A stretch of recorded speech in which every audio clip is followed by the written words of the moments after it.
1310 WDPN studio, it's time for live and local sports talk. It's the Sam Bourquin Show. I'm ready. Give the show a call at 330-821-1310. Good call, meatball. Watch the Sam Bourquin Show on the AM 1310 Facebook page, the Q92 YouTube page, and on X. This is the Sam Bourquin Show on AM 1310 WDPN.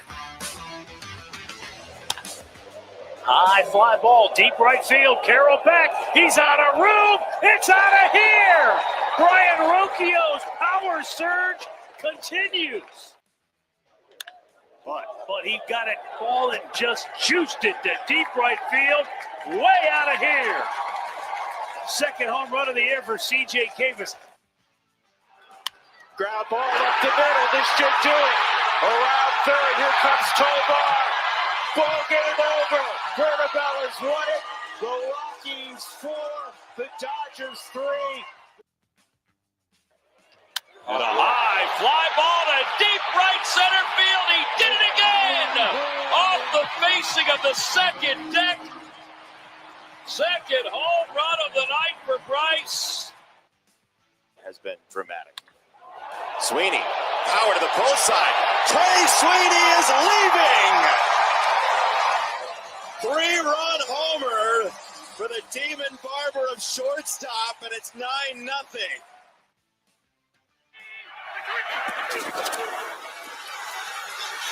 Brown, he's in. Touchdown, Cincinnati. Little baseball, little football, and big show coming to you right here. AM 1310 WDPN. It is time for the Sam Bourquin Show. Welcome in, everybody. Hope you are having a wonderful day. Another beautiful day. Going to be a beautiful week. High school football kicks off on Thursday night. Browns will go at it this weekend against the Rams. That'll be the final preseason game of the year.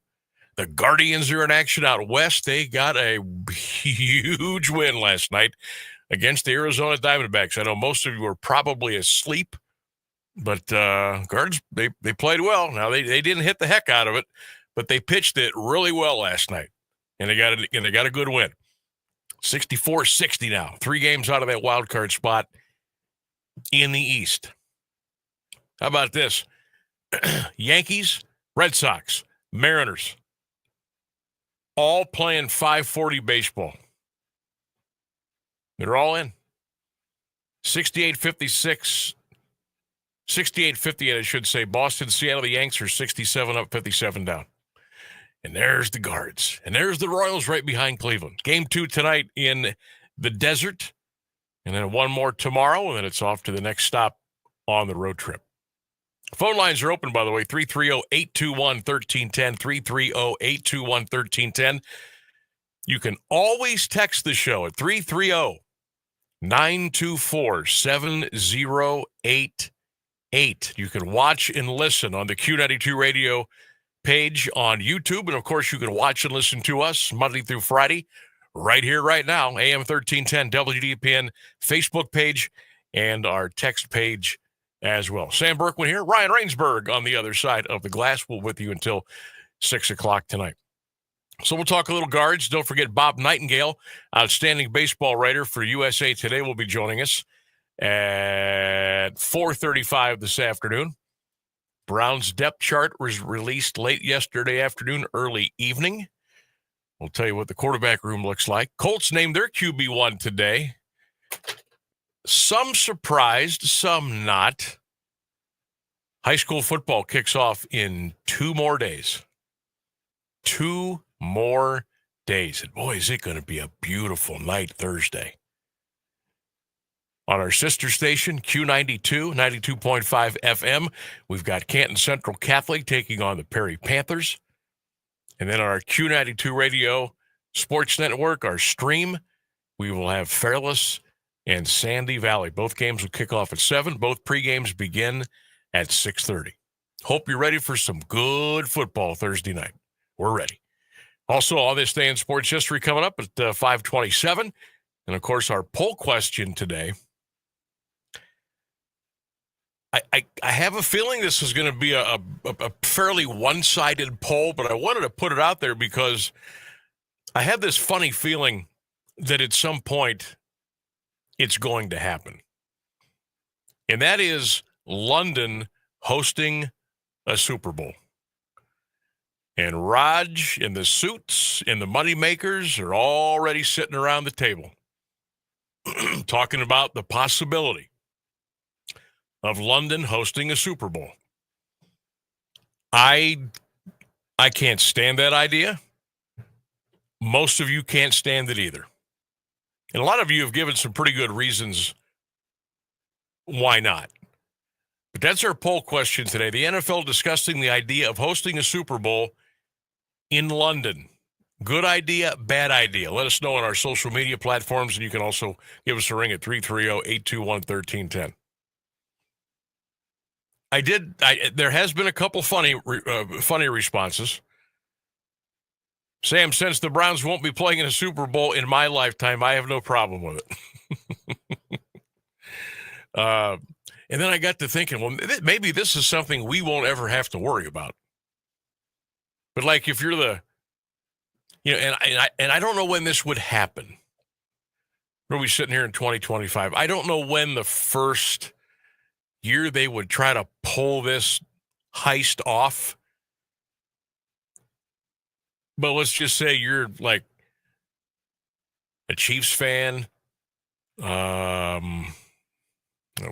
don't know. Who do we think is going to be, really good in the next 5 to 10 years? Who knows? But if you're a team that routinely is knocking on the door for a conference championship, or you're knocking on the door for a berth in the Super Bowl, I mean, if you're a fan, you got to be thinking about that. There was also another great point. Sam, the average fan is priced out of the game anyway, so who cares? That's a great point, too. Remember when the Super Bowl tickets were like $15 at the LA Coliseum the first 2 years? Green Bay Chiefs Super Bowl I, Green Bay and the Raiders Super Bowl II. Games were broadcast, I think, on 2 of the 3 major networks simultaneously, and they couldn't put a crowd in the LA Coliseum. The old Coliseum, not the one now, because you don't even recognize the Coliseum now. USC obviously still plays out there. but the old LA Coliseum back in yesteryear, that thing held 94,000 people. And you should go back and look at some of the photos and some of the videos maybe of the Super Bowls 1 and 2. Thousands upon thousands upon thousands of empty seats.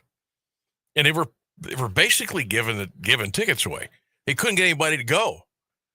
And then Green Bay ran a roughshod over the Chiefs, or the Chiefs and the Raiders in the first 2 Super Bowls.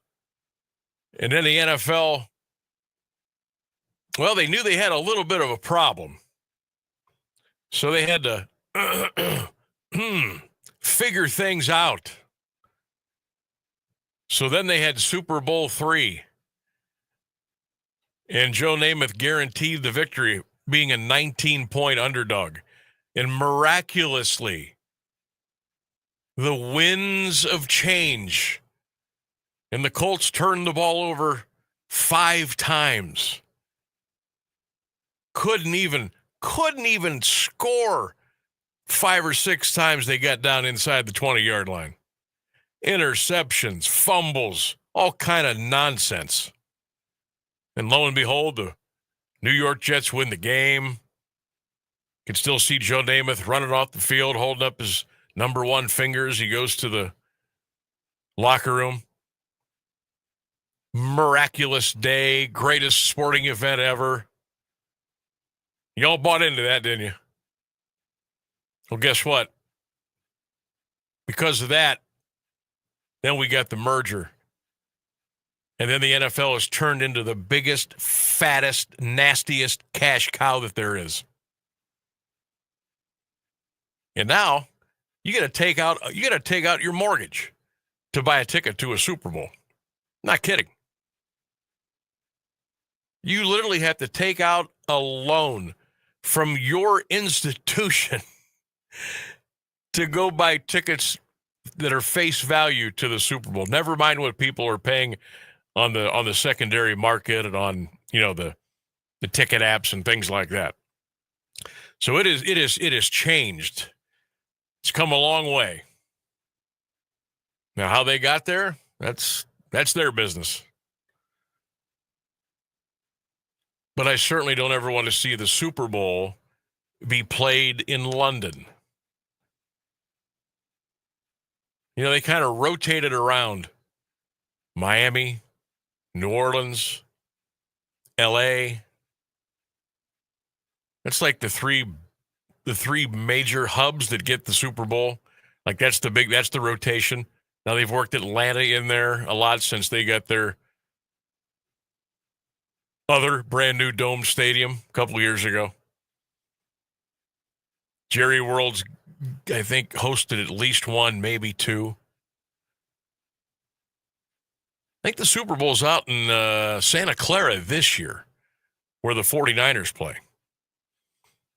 But that's your Super Bowl rotation. But I don't ever want to see it played on non-U.S. soil. I just don't want to see that. But I'm telling you, what Roger wants, Roger gets.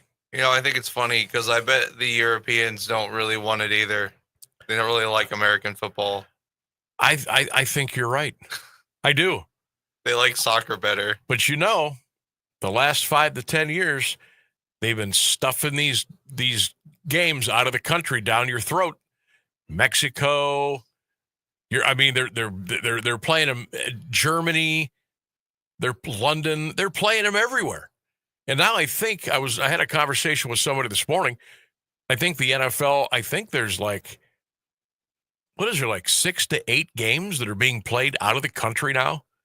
And they're just going to keep doing that. They're going to do 8, 10, 12, 14.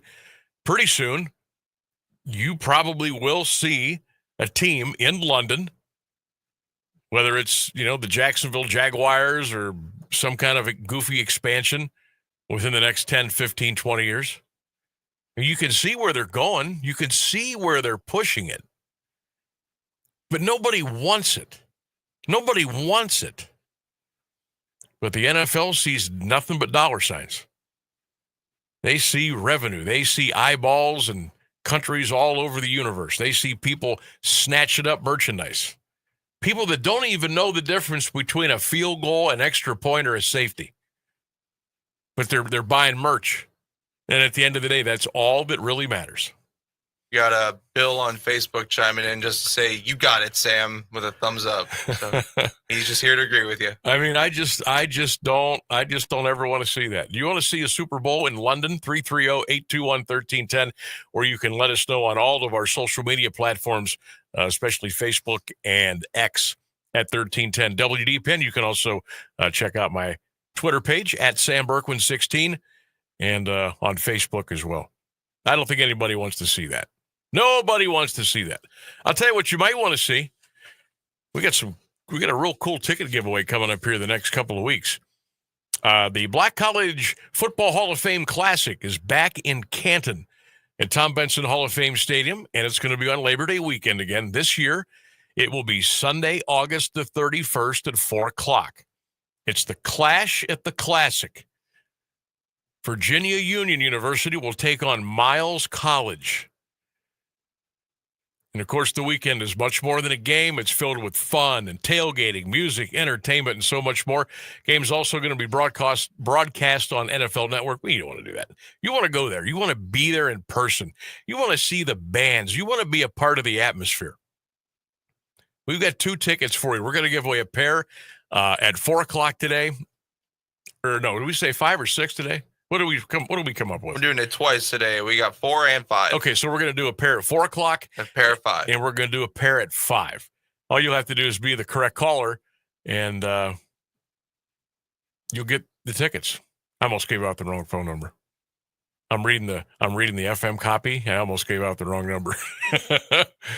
But yeah, and look, I have been to 3 of the Black College Football Hall of Fame Classics.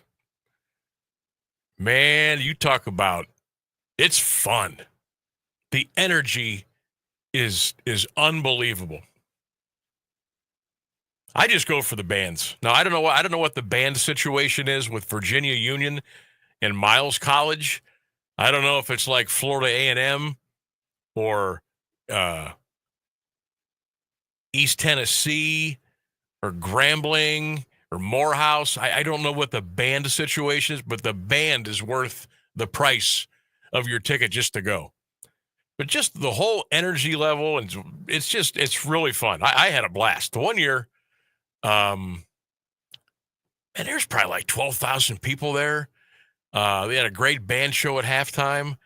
And then Morris Day had a concert in the end zone that has its back to I-77.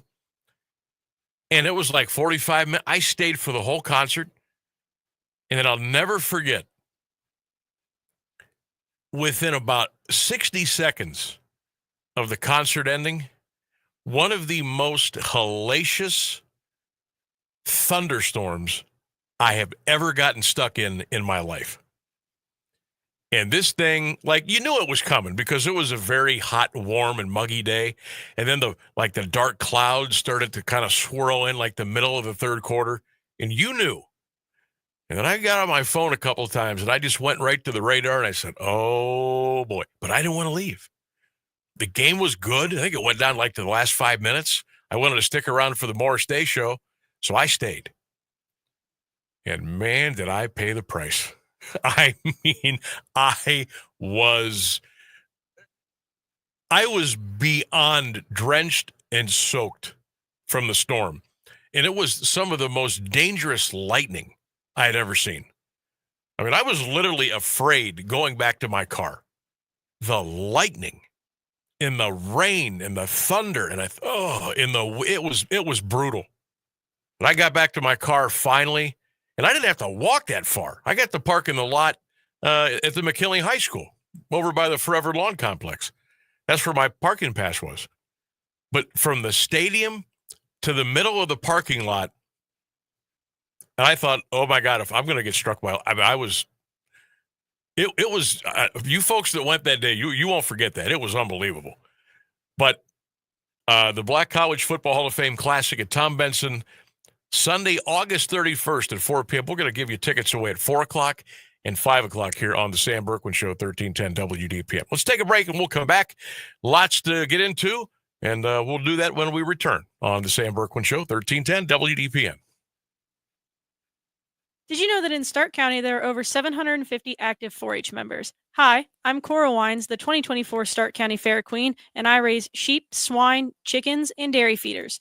Through the 4-H program, kids have the opportunity to learn about science, agriculture, cooking, sewing, leadership, character, and so much more. You can help support the local 4-H program by making a donation or a purchase during the Stark County Junior Fair Livestock Sale, starting August 27th through the 30th. Support your local 4-H and visit juniorfairauctions.com for more information. Hey, Max, you look absolutely dashing in that purple tie. Ready to harness the world? You bet, Daisy. I'm ready as I'll ever be. And might I say, your purple tie really pops with your vest. Thanks. I almost went with a cape, but didn't want to come across as pretentious. Nonsense. Anyone in our line of work should rock a cape. You might be onto something, Max. Phew, so here we go. First day on the job. We've got this, right? Right. Don't forget, we both graduated from Dogs Inc. with honors. Which means I can guide my human around a busy city with ease. And I can give my human a restful night. I hope my human is kind and loving. And I hope mine likes wet kisses and zoomies. Ready to make a difference? Born ready. Let's go. Discover how extraordinary dogs like Daisy and Max change lives at no cost to the recipients. Visit dogsinc.org.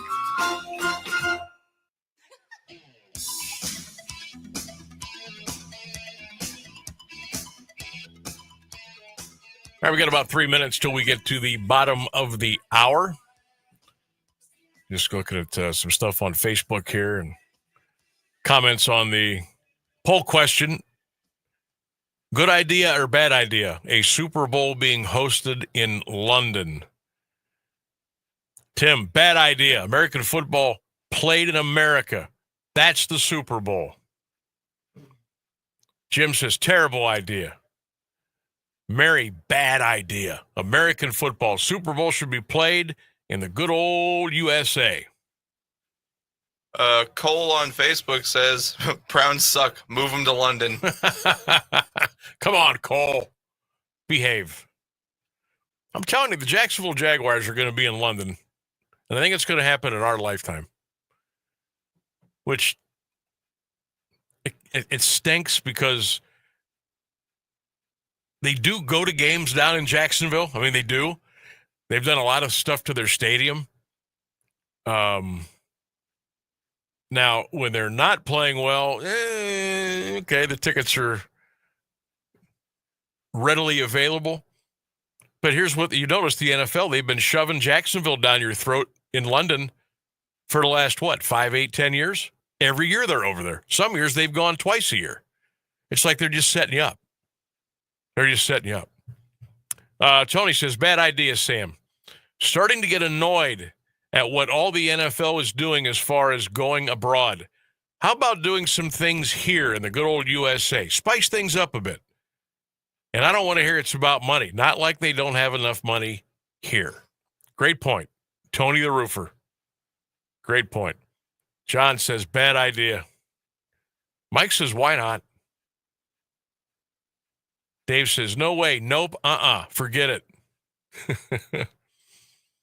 Tim says, bad idea. What then? A World Series or NBA championship?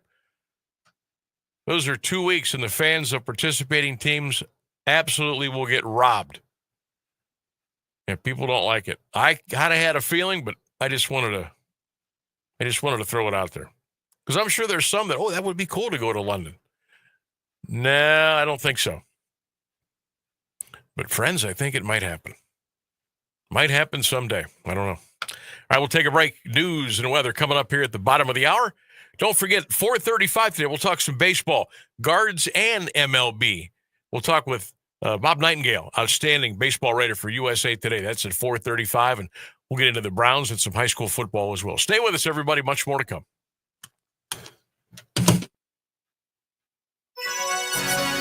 Now, the latest area news on AM 1310 WDPN. Good afternoon. It's 3:30. President Trump is offering his assurances that U.S. troops won't be sent to help defend Ukraine against Russia. The president on Monday did not rule out sending U.S. troops to join any such effort as he met with Ukraine's president and other European leaders. But during a TV interview today on Fox News Channel, Trump was asked what assurances he can give going forward and beyond his term that U.S. troops would not be on the ground. Trump replied, "You have my assurance, and I'm president." Trump also said Ukraine should give up on the hope of joining NATO and regaining their Crimean Peninsula from Russia. Even though Hurricane Erin won't make landfall on the U.S. mainland, forecasters say its effects will be felt up and down the East Coast. High surf and rip currents could hit coastlines from Long Island to the Carolinas, and some residents in the Mid-Atlantic have already evacuated and boarded up their homes. More from ABC News Chief Meteorologist Ginger Z. Right now, the tropical storm force winds extend more than 200 miles outside the center, and as tropical systems go to the north, they get bigger, meaning their wind field gets bigger, and this one's going to push a ton of water, and that's why these high surf advisories is where I want to start. For the Outer Banks, really strong wording. Extreme beach and coastal damage is likely. The Justice Department official tapped by President Trump's administration to investigate New York Attorney General Letitia James sent a letter urging the Democrat to resign from office as an act of good faith 4 days into his probe. Ed Martin is director of the DOJ's Weaponization Working Group. He told James's lawyer August 12th she'd best serve the good of the state and nation by stepping down and ending the investigation into paperwork discrepancies on her Brooklyn townhouse and a Virginia home. James's lawyer told Martin Monday his request just 4 days into his probe defied Justice Department standards and codes of professional responsibility and legal ethics. The Justice Department missed today's deadline to comply with a subpoena for documents related to convicted sex offender Jeffrey Epstein, but the chair of the Republican-led House Oversight Committee says the records will be ready on Friday. ABC News Justice Department reporter Alex Mallon tells us what the committee is looking for in these documents. I think what the committee is trying to do is both kind of quietly urging the Justice Department to hand over and be transparent as it initially promised in those files, and also mounting its own investigation, trying to, give out drips and drabs from former attorneys general and other officials who may have been involved in overseeing the Epstein federal investigations. It's 87 degrees in Alliance at 3:32. This is WDPN News. I'm Jeff Mears. Now, the Alliance Area Weather Forecast on AM 1310 WDPN. Chance of showers late this afternoon with a high near 88. Chance of rain 30%. Showers and thunderstorms continuing tonight and overnight with a low around 67. Chance of rain 60%. Wednesday, mostly cloudy, a 40% chance of showers and thunderstorms, a high around 81. Thursday, a slight chance of showers, partly sunny, a high 80. Friday, sunshine, a high of 84. That's your WDPN weather.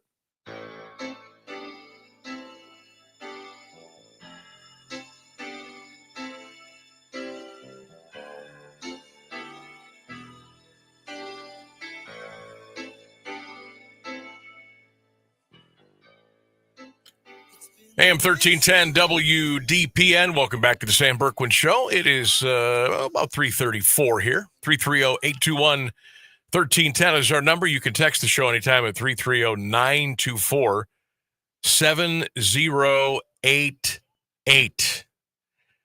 Sam Bourquin Show. Poll question of the day. London possibly hosting a future Super Bowl. Good idea or bad idea? Let us know. 330-821-1310 or on all of our social media platforms. Richard says, terrible idea. I better not see it in my lifetime. Robin, no. Doug says, bad idea, but you know the NFL.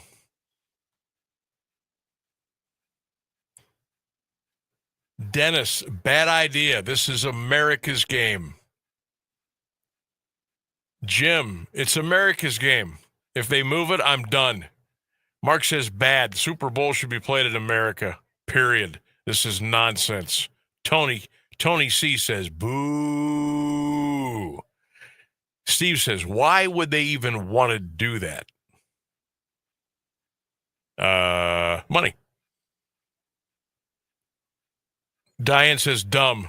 Belongs here in the USA. Mary, it's crazy to even think about such a thing. Keep it here. They're discussing it. That's all I'm telling you. The fact that they're even discussing it, to me, is almost as bad as doing it. Super Bowl in London. Come on. What a bunch of gobbledygook. All right, first day of school for Dylan Bourquin today. Senior year at Canton Central Catholic. Unbelievable how fast the time flies. I know a lot of you moms and dads out there sending your sons or daughters back to school yesterday or today or maybe later on this week. Man.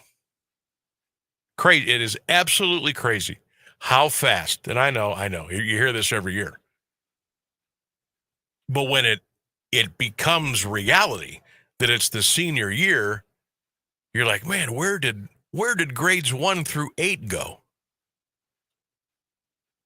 Because once your kids are, like 3rd or 4th grade, and you notice it already, it's going really fast. You say, well, yeah, we still got like 4th grade, 5th grade, 6th grade, 7th grade. Oh, that's good. We got time. We got time. And pretty soon it's first day of 8th grade and one more year and they're off to high school. And you go, all right, hey, we got 4 more years yet. We got 4 more with them. Freshman, sophomore, it'll slow down a little bit. It will. No, it won't. It will just speed up even faster. And I cannot believe a lot of my friends have, their kids, either their last day of 8th grade today or their first day of 8th grade or their last, senior year coming up in high school. It is unbelievable. It really is. So wish everybody happy back to school day, whether it was earlier this week, today, or the rest of the next week. Have a great year. Moms and dads, hang in there. Be there for them. Right? That's what it's all about. First day of school. What is today? 19th of August. Holy smokes. Crazy. All right. Cleveland Browns released their latest depth chart late yesterday afternoon. We were just about off the air, just about ready to be done for the day. So they put the first, second, third depth chart out for offense, defense, and special teams. And then I wanted to find a graphic that just did the quarterbacks because I didn't want all that other stuff on there. So right now it's Joe Flacco 1, Kenny Pickett 2, Dylan Gabriel 3, and Shedeur 4. We knew Flacco was going to be the starter. We knew that. But we had a poll yesterday, very interesting, and I was asking you what the number 2 quarterback situation was going to be. Who was going to be tabbed the number 2? Now, this is just a depth chart. The true, number 2 revelation will probably come, a day or two before the Bengals season opener. So we'll have this depth chart here. Then they'll probably put one out like a day or two after the Rams game, the final preseason game. And then it'll be a couple of days, and then they'll come out with, okay, here's our starters across the board, offense, defense, punter, kicker, kick return. And then they'll go to your second team O&D, third team O&D, and then that'll be it. And then the discussion will happen. Now, also keep in mind, there's a big cutdown day that'll be coming up. There are still a couple of really big pieces out there that have not signed with their teams. Micah Parsons, Dallas, Trey Hendrickson of Cincinnati. I fully expect both players to go back with the teams they're with now. But you never know. There could be a curveball here or there, and they could end up somewhere else. There could be a blockbuster trade. Not likely, but in the NFL, you never say never. And then we were discussing a possible Browns-Bengals trade yesterday, which, not going to happen, but it was fun to talk about. Trey Hendrickson, and we would give up, Newsome, Pickett, and a first-rounder. Oh, before I go any further, doggone it, it's the first thing I wanted to mention when we got back. Denzel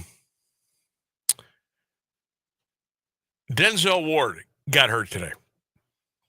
Injured his right shoulder in a one-on-one drill. Went inside the facility. He appeared to be in a lot of pain. And we haven't gotten an update yet. Fred Greetham reported this. Mary Kay reported it, the usual. But Denzel hurt his right shoulder in a drill. And then went off the field, again in pain. And we have not seen an update yet from the team. And good luck getting one of those. I didn't see the video of it, so I wasn't able to see how Denzel went off the field. Was he being helped off? Was he holding his arm at an angle to comfort the pain or something like that? I didn't see any file video of that yet. So now it appears Denzel Ward is injured. And again, I'm scrolling through the latest updates here. I haven't seen anything for the last 25 minutes. Now,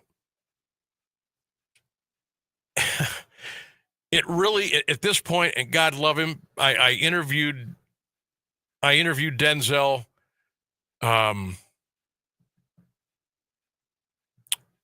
when he was graduating from, where did he go to high school? Was it Medina? I think it was Medina. And he went to Ohio State. And I was lucky enough to interview him then. Nice kid. Great kid. Really loves the Browns. Fans love him. He's always getting hurt. He's always getting hurt. And I hate that about it. Because when he's on the field, he's really good. But what's the old saying? The best ability is availability. And Denzel has not been available for a lot of the times. And it's been the concussion. This appeared to be a right shoulder injury. Again, this was about a half hour ago up in Berea. Now, we don't have any Browns beat reporters scheduled today. That will be most likely on Thursday. But I will be looking to see if there's any updates from the Browns here on the situation of Denzel Ward. But man alive, that's one guy you really couldn't afford to lose. And number two, darn it, if he's always getting hurt. And at what point do you say, okay, we've got to start looking at something? We've got to look at maybe different personnel there. I don't know how long he's going to be. I don't know. I do not know. To get a little update here from Freddie Greetham, who comes on with us from the Orange and Brown Report. He says Kevin Stefanski said Shedeur Sanders would not do much in practice, but hoping he might do more on Wednesday. He was on the field today. He was all suited up, but that's about the extent of it. That's about the extent of it. So I guess we'll kind of wait and see. We'll see what the deal is with Denzel. That's a big blow there if he's going to be out for any amount of time. But going back to the quarterback situation, before I had to give you that Denzel news because it just happened. Flacco, Pickett, Gabriel, Sanders. What is it that you like about each particular candidate?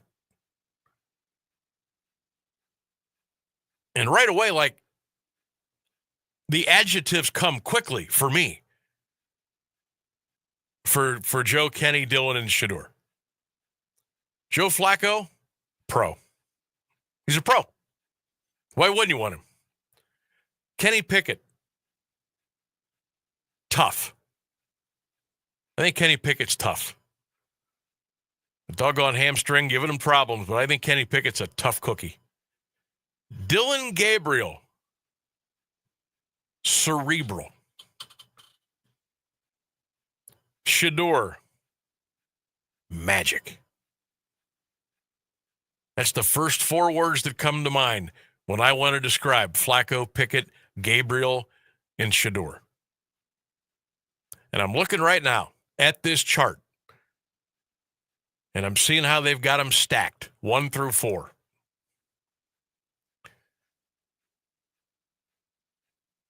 I think because Kenny Pickett has not been able to go, I think I would probably have him at 4. And then I would have Shedeur at 2, and I would have Dylan Gabriel at 3. Of course, Flacco would be number 1. All I can tell you about Kenny Pickett is what I saw at Pitt. And a little bit that he played for the Steelers. And he barely got on the field at all for the Eagles last year, although he did get a Super Bowl ring. But when you're hurt and you can't do reps and you can't throw and you can't run and you can't, I got nothing to see. I don't have anything to look at, nothing to watch, nothing to compare to the other quarterbacks. I know what I got in Joe Flacco, the pro's pro. Going to get the ball downfield. He's going to make his reads. If he doesn't see anything quickly, that ball is going to be spiked into the turf and we'll play another day. Dylan Gabriel, I see a guy that can bob and weave and get in and out of trouble. He can find throwing lanes that maybe don't appear to be there. And he just gets the job done. I think he can grasp almost any system out there that's thrown to him. Any offense, I think he would pick up just like that. That's how I see Dylan Gabriel. Now, I also have video on Dylan Gabriel. I can see what he's doing. I've seen Joe Flacco. I've seen a little bit of Dylan Gabriel, and I've seen a very little bit of Shedeur. But what I saw, I liked against Carolina. Unfortunately, with the oblique injury, he hasn't been able to do much since. And just hearing what Kevin Stefanski said today, that Freddie Greetham reported, I'm not going to hold my breath that he will play at all against the Rams this weekend. I don't see it. I just wish I had more snaps to watch of Pickett and Shedeur. But right now, I'm going to go Flacco 1, Sanders 2, Gabriel 3, Pickett 4, only because Kenny Pickett has not been able to do much at all because of the hamstring injury. That would be my, we talked about, the number 2 yesterday. That would be my 4. That would be my 4. And I'd feel pretty comfortable with that.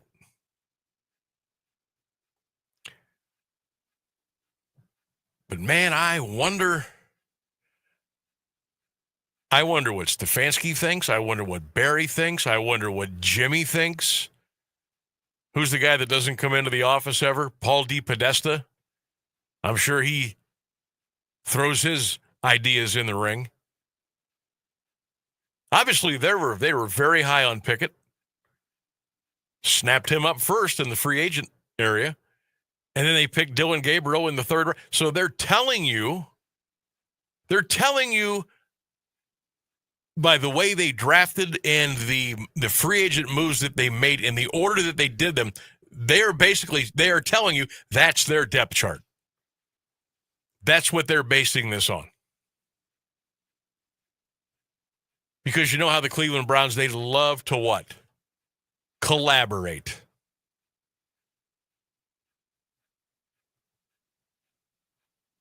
Joe Flacco had him a couple of years ago. Didn't bring him back the following year because Deshaun didn't want him around. Deshaun's gone, basically. Flacco comes back. Andrew Berry wanted to go get Kenny Pickett, got him.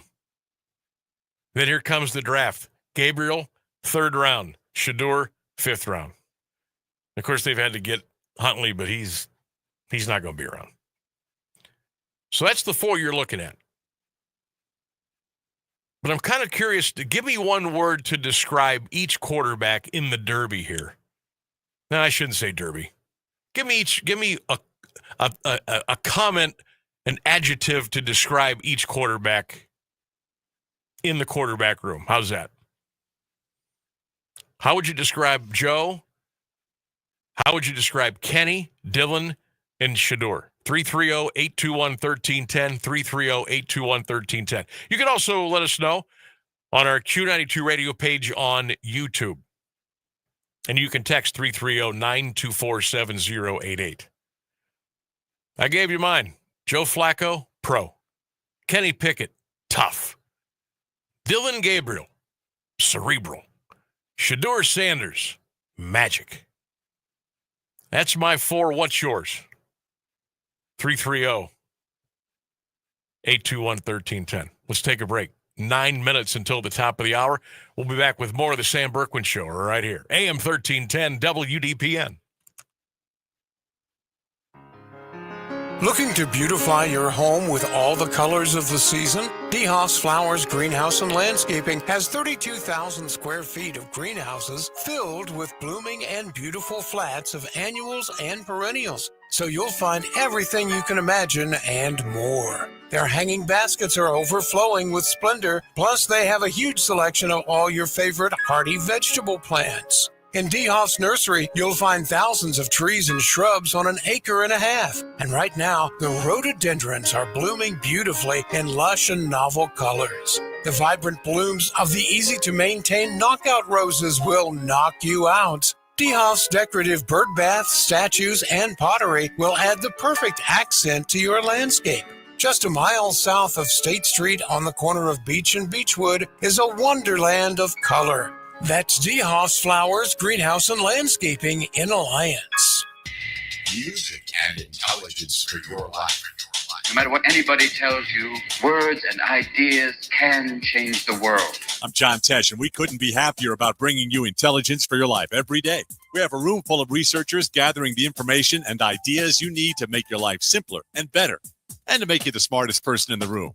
Join me for Music and Intelligence for Your Life, 10 to 3, Monday through Saturday, only on AM 1310 WDPN.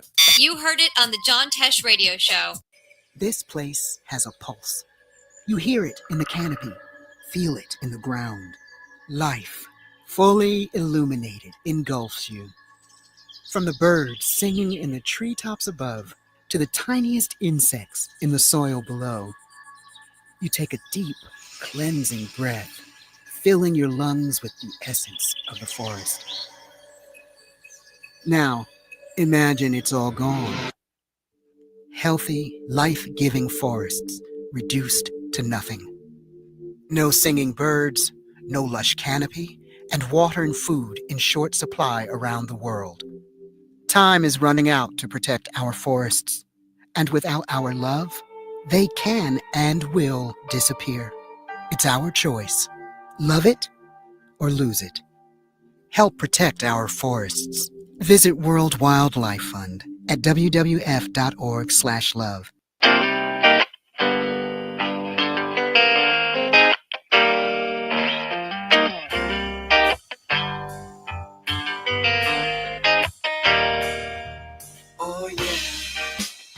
About 6 minutes till the top of the hour. Phone lines are open for you.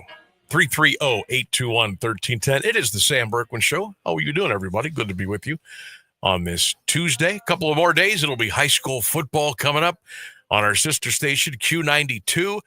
Canton Central Catholic hosting Perry at 7, pregame at 6:30. And on the Q92 Radiosports.com, it will be Fairless and Sandy Valley. 7 o'clock kick, pregame at 6:30. Hope to have you on board on Thursday night. Then Friday night, a lot of football. We'll be telling you about that, our big schedule, who's going to be where, how you can listen and watch and consume all the great high school football all season long. We'll be giving you all the details here throughout the rest of the day and the rest of the week here on 1310 WDPN. Also, don't forget, coming up here in about 4 minutes, if you would like to win a pair of tickets to the Black College Football Hall of Fame Classic at Tom Benson Hall of Fame Stadium, we're going to give you a chance to win a pair of tickets coming up here at 4 o'clock. All you'll have to do is be the correct caller, and you will win. Easy. That's all you'll have to do is call. But don't call yet. We're going to be doing that here in about 4 minutes. So your chance to win. So grab your phones and hold them tight and stand by for your chance to win here on 1310 WDPN. All right. The Browns quarterback room we've been talking about, and I'm asking for an adjective to just like when you think of Joe Flacco, what do you think about? Kenny Pickett, first word that comes to your mind. Dylan Gabriel, Shedeur Sanders. Give me one word to describe each quarterback in the Cleveland Browns quarterback room.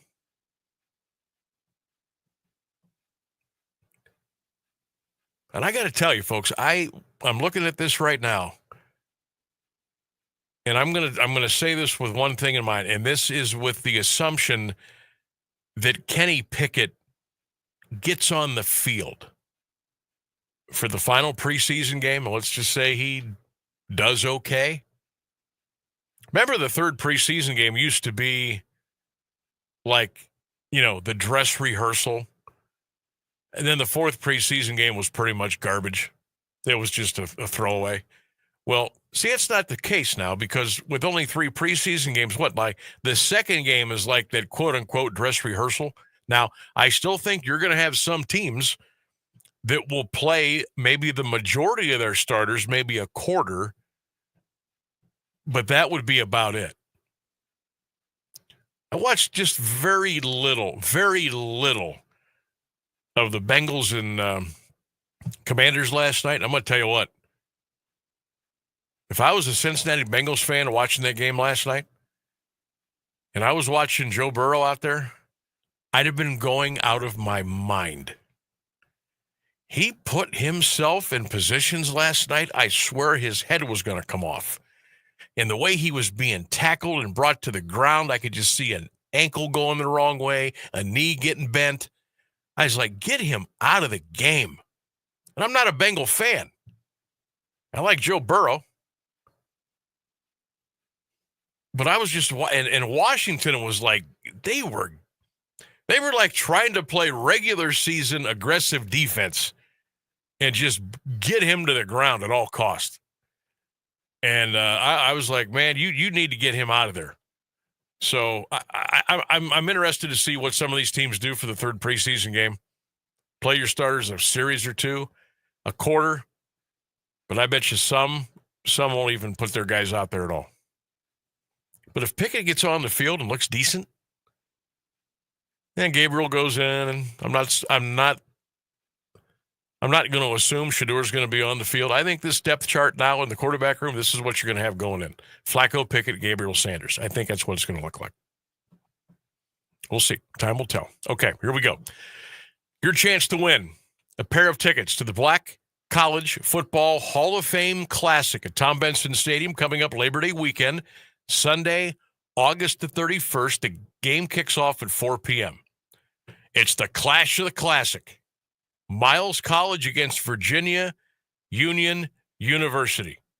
Music, tailgating, fun, football, and more. Your chance to win 2 tickets right now.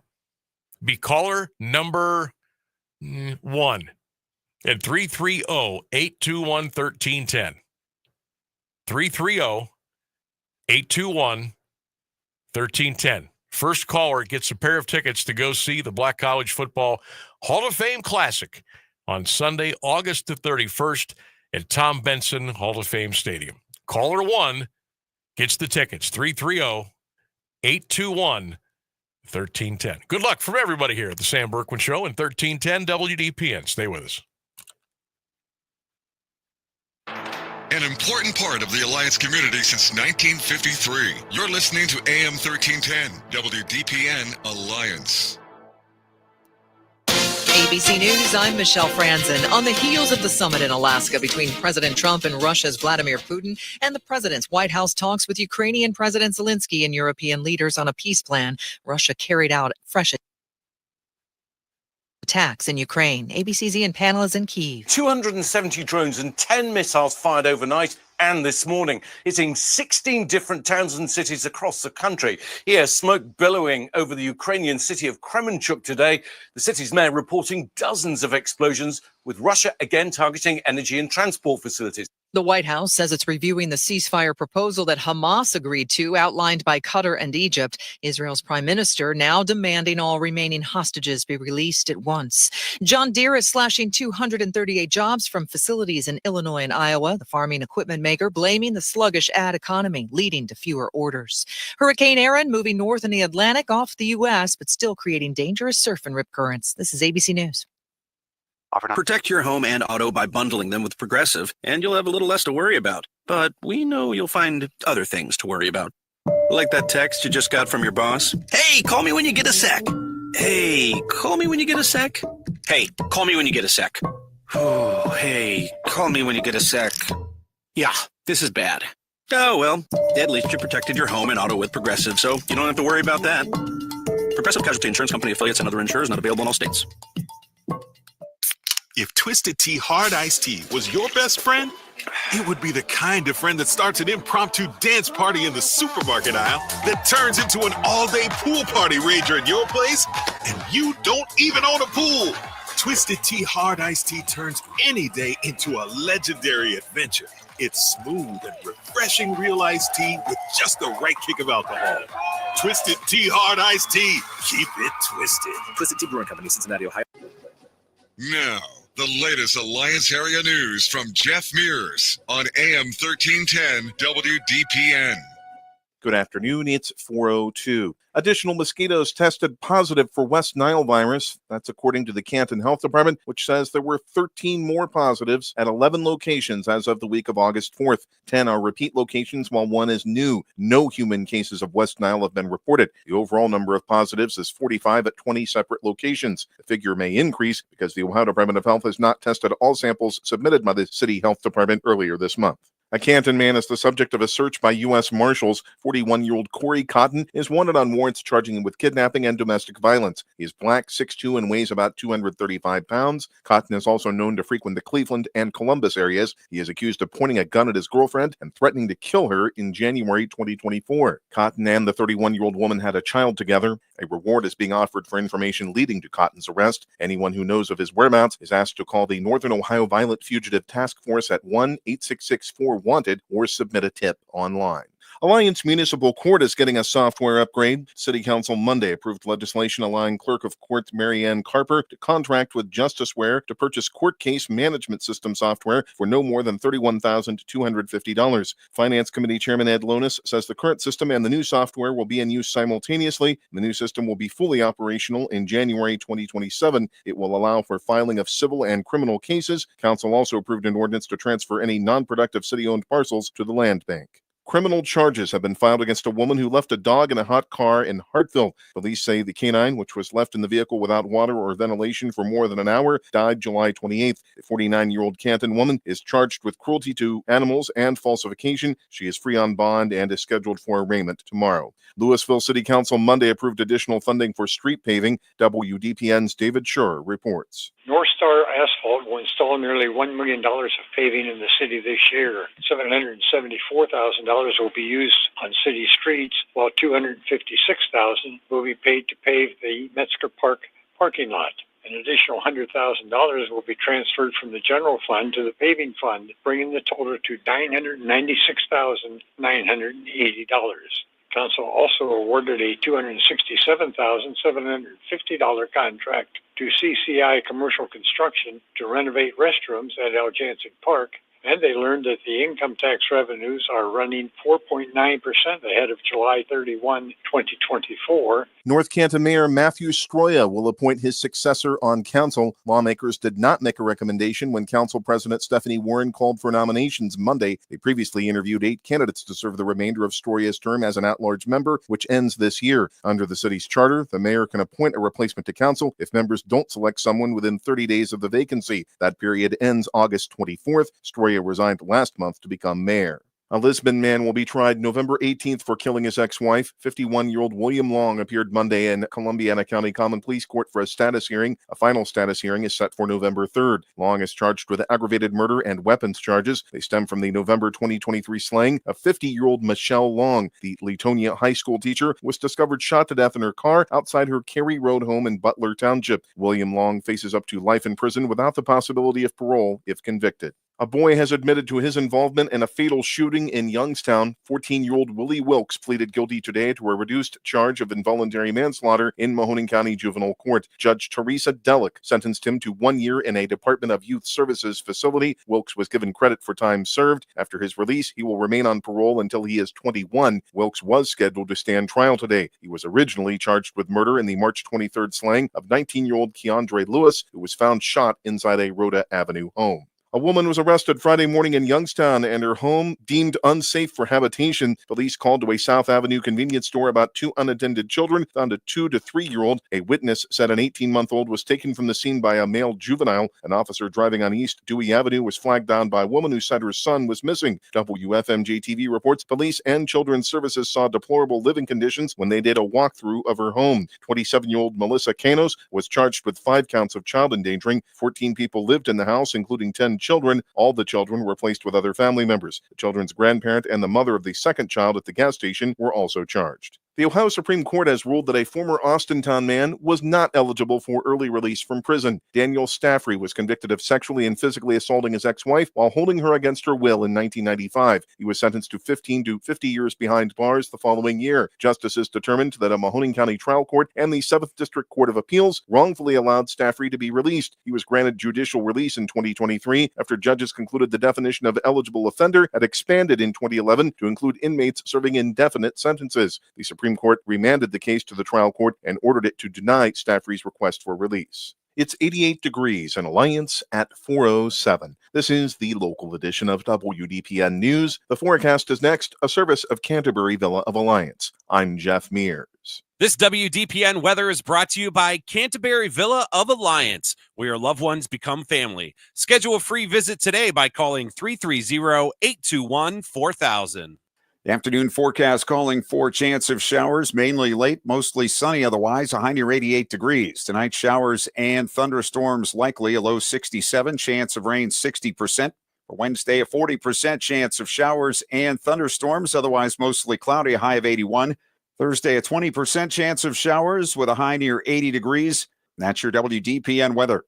Send your loved ones to a place that cares and a place that they can trust. They'll find a place that feels like home at Canterbury Villa in Alliance. They will provide the highest level of care to their residents when it comes to skilled nursing, rehabilitation, long-term care, and Alzheimer's care. At Canterbury Villa, your loved ones become family. Located on Freshley Avenue, schedule a free visit today by calling 330-821-4000 and ask for Samantha Nutter. At Canterbury Villa, they walk the talk.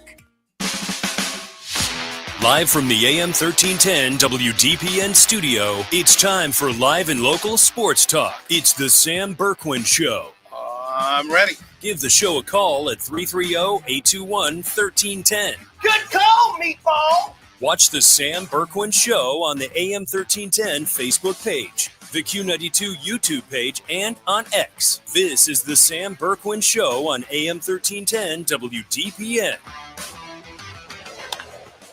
High fly ball, deep right field. Carroll back. He's out of room. It's out of here.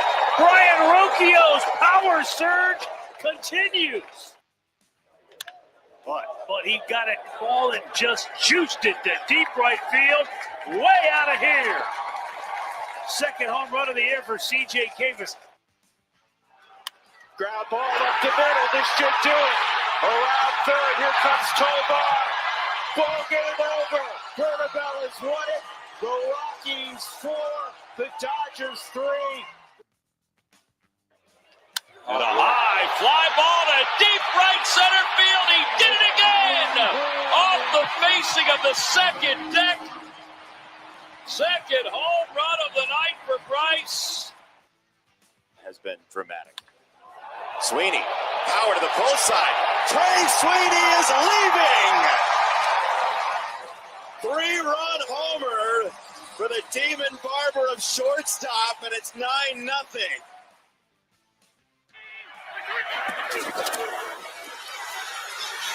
Brown, he's in. Touchdown, Cincinnati.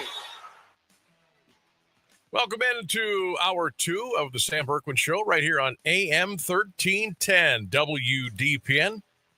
As we come to you live from the palatial estates in the Carnation City of Alliance, Ohio, right on Smith Avenue. Hope you're having a wonderful day. It's heating up a little bit.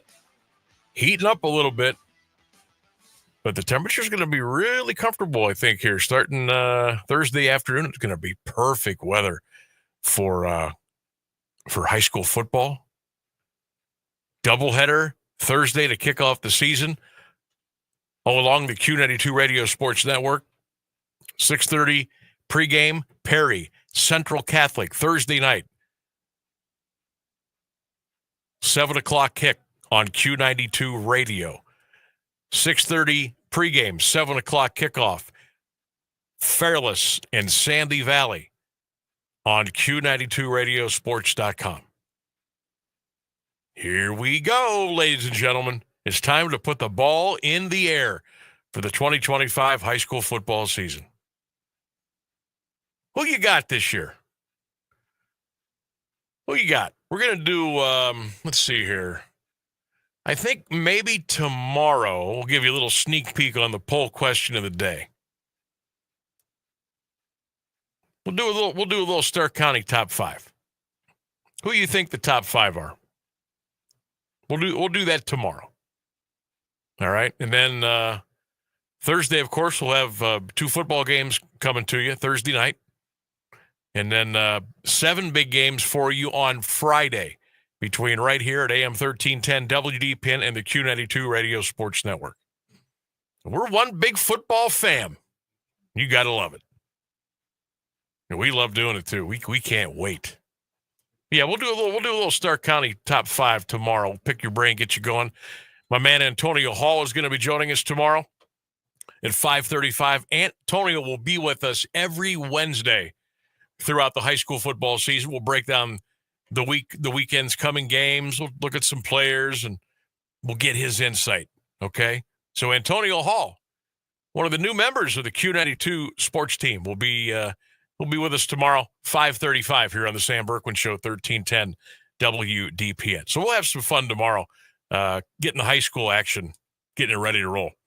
We'll take a review of the Guardians game tonight against Arizona. It's another late one, 9:40. You might have to take a little nap this afternoon. 9:40 tonight, Arizona and Cleveland. And, of course, the Browns are getting closer and closer to their third and final preseason game against the Rams. That's coming up. We'll have a big day tomorrow. Thursday, we'll have our 3-question Thursday. We got our big high school football doubleheader. We got lots going on. And the weather's going to be perfect. Going to be perfect. All right, let's hit the phones. 330-821-1310. You're on the Sam Bourquin Show. Good afternoon. Who's this? Hello. Sam. Hello. Who is this? Who we got? You're on the air. Sam. Go ahead. Yeah, go ahead. You're on the air. Sam, this is Doug. Hey, Doug. How you doing, buddy? Hey, I'm doing good. Good, man. Hey, your thunderstorm story joggled my mind for one that I have. All right, go for it. Before you even start, Doug, I'm gonna come on here and I'm gonna open up my heart and say, I have never been more scared to death of a thunderstorm than I was that day. Go ahead. Well, this is a press box one. Ooh, I love these. I love them. Back in 17 or 18, the Federal League decided to have a middle school football preview. Okay. And they held it at Perry, and at the time the AD there, Rick Renblack, gave me a call and asked me if I would like to announce it. It would be nice for the kids to have their names, over the PA. Sure. So it started around 4 or 5 o'clock, and every team played 2 quarters against another team, 8-minute quarters. Didn't last real long, that type of thing. They had about a 10 or 15-minute interval in between games. So I was very fortunate. I think between the second or third game, I thought I better venture down to the restroom. You sound like me. All right, go ahead. So, and it takes me a while because of my knee. I'm one step at a time, Doug, now, Uh-huh. And so I took care of business, came back up to the press box. Another game happened. Another short little game happened. And next thing you know, you've seen all this dark clouds coming from the west. And Sam, the heavens opened and lightning and thunder. Now, I got there about half hour, 35 minutes before this whole thing started. And I figured I'd be there maybe 2.5, 3 hours. I was trying to figure out how long I'd be there. And this storm wouldn't let up. The lightning kept happening. I had my binoculars. I didn't know how safe we were up in the press box. So that thing's a lot of metal, And the lightning's dancing all over the place. Oh, I kept looking at the officials at the wellness center, and they'd come out and peek around, big lightning bolt. They'd go back in. Nothing to see here. I'm up there with the scoreboard operator and one other person, and the rain is so hard. I mean, it was raining sideways at times, and I think finally, this is not exaggeration. It was almost 9 o'clock. Oh, for the love of God! Not to play anymore. Oh. So you're telling me this incredible barrage of rain and the lightning, and the officials are just kind of peeking around the building and just like keep playing? Or what? Yeah, I mean, there was several more games scheduled. They kept, looking out of the, peeking their heads out of the wellness center there, looking around, and then I was trying to figure out if the rain didn't let up. I'm thinking, how am I going to get to my car? I didn't bring an umbrella with me. Uh-oh. And I'm thinking, how am I going to get to my car without getting completely soaked? And luckily for the three of us that were up there, the rain finally did stop to a drizzle. And, those aluminum stands are kind of slippery. Oh, yeah. Oh, yeah. Wet. And like I said, I'm one step at a time. So I took my doggone time getting out of those stands. And I got a little drenched, but I got to the car. But that was a long 5.5 hours. I can tell you that. Man, so was there any hint of a possible storm activity early in the day, or it just kind of came up out of nowhere? To tell you the truth, I don't know, and I don't think I had a weather app on my phone at the time, and it just, oh my goodness, I felt bad for the kids that didn't get to play because that was. But that was a long time in a press box. I can tell you that. Oh, Thank man. goodness they have air conditioning up there. But yeah, that's true. You know what? Yeah, with those metal, and I know a lot of our stadiums are metal, and boy, sometimes that just invites danger. If you're getting those crazy lightning bolts, I mean, you never know. You never know where those things are going to come down. I was thinking, well, maybe the light standards are higher than the press box. So I thought, well, maybe if anything happens, it'll hit those. It won't hit us. So I'm sure you got a few of those of your own, but yeah, I will never forget that day because we knew it was going to happen because the humidity, if I'm guessing, was like 125% that day. So you knew it was going to happen, but I was so into the game and I knew there was a concert coming up and I just didn't want to leave, and I stuck it out. And then there was no, this storm, it lasted so that there was no breaks in the rain. Like you mentioned, if it was like a drizzle or even a steady rain, I'd have been okay with it. But this was like that deluge downpour that sometimes you get when you're on the highway and you got to pull off the road with your hazard lights, and it just never stopped. And I'm like, at some point, I've got to make a run for it, and I had no umbrella, I had no rain gear, I had nothing.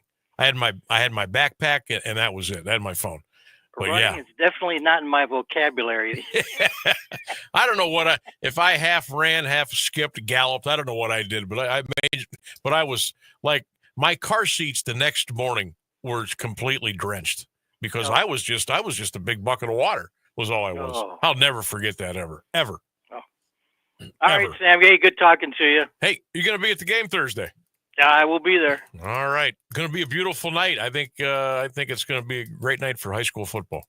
I'm doing a doubleheader this week. My son's team plays over at East Canton Friday night, so I'll be over there and checking them out. Very good. Doubleheader, Dougie. There you go. There you go. All right, my friend. Good to hear from you as always. All right. Take care. You got it. There he goes. Doug in the PTO checking in here on the Sam Bourquin Show, 1310 WDPN. Yeah. I do like a good storm, but I don't want the storm to be in between me and where I have to go. Because then you worry about slipping on there's too many bad things can happen. Too many bad things can happen. And this particular storm I'm talking about, the day that it happened, it was dark. I think back then, I don't know if the game was still Labor Day weekend. It might have been. But I'm telling you, sunset's usually about, 8:15, 8:20, 8:10. And it was pitch black at 7:15. It was awful. But I had so much fun at the game. Didn't want to go. I was watching Morris Day. I mean, that was incredible. They had a little makeshift stage for him in the end zone by the highway there. It was pretty cool. It was a pretty cool day. But yeah, that's coming up here again. We got another pair of tickets to give away coming up here in the 5 o'clock for the Black College Football Hall of Fame Classic. That'll be Sunday, August 31st, 4 p.m. at Tom Benson Hall of Fame Stadium. Virginia Union University and Miles College are going to battle it out. And we'll have another pair of tickets to give away to you right at the top of the hour at 5 o'clock. So stay tuned here for your chance to win. All right, we are coming up on 23 minutes past the hour. Phone lines continue to be open for you at 330-821-1310. And you can always text us at 330-924-7088. The Sam Bourquin Show rolls on from the Carnation City after this on AM 1310 WDPN. You've always enjoyed an active lifestyle, hiking with family, resort vacations, the occasional trip to the spa, and nights out with friends at your favorite restaurants. You want and need your lifestyle to follow you into your retirement years. Now, imagine a place with peaceful surroundings, resort amenities, and easy access to city life. It's just around the corner at Copeland Oaks. Copeland Oaks has earned a reputation as more than a retirement destination, but also a place to call home. An independent consultant for senior living rated Copeland Oaks with a perfect score, and it's easy to see why. Maintain your lifestyle on the beautiful Copeland Oaks campus with all the amenities you love, and if you need it down the road, assistance is there. Keep living your life to its fullest at Copeland Oaks, your all-inclusive senior living resort. Visit CopelandOaks.com for more information. That's CopelandOaks.com. Here's the deal. We gotta set ourselves up. See, retirement is the long game. We gotta make moves and make them early. Set up goals. Don't worry about a setback. Just save up and stack up to reach them. Let's put ourselves in the right position. Pre-game to greater things. Start building your retirement plan at thisispretirement.org. Brought to you by AARP and the Ad Council. How's Tommy doing now? Much better. You said it was asthma? Yeah, he started with this cough and then he was wheezing. That's terrifying. Doctor said hidden triggers can make it worse. Things like dust, mold, and even pests. Pests? Yeah, droppings and allergens from cockroaches and rodents can seriously impact children with asthma or allergies. I had no idea. We're making sure our home stays pest-free. Don't let pests put your family's health at risk. Visit pestworld.org to learn more. A public service message from the National Pest Management Association. When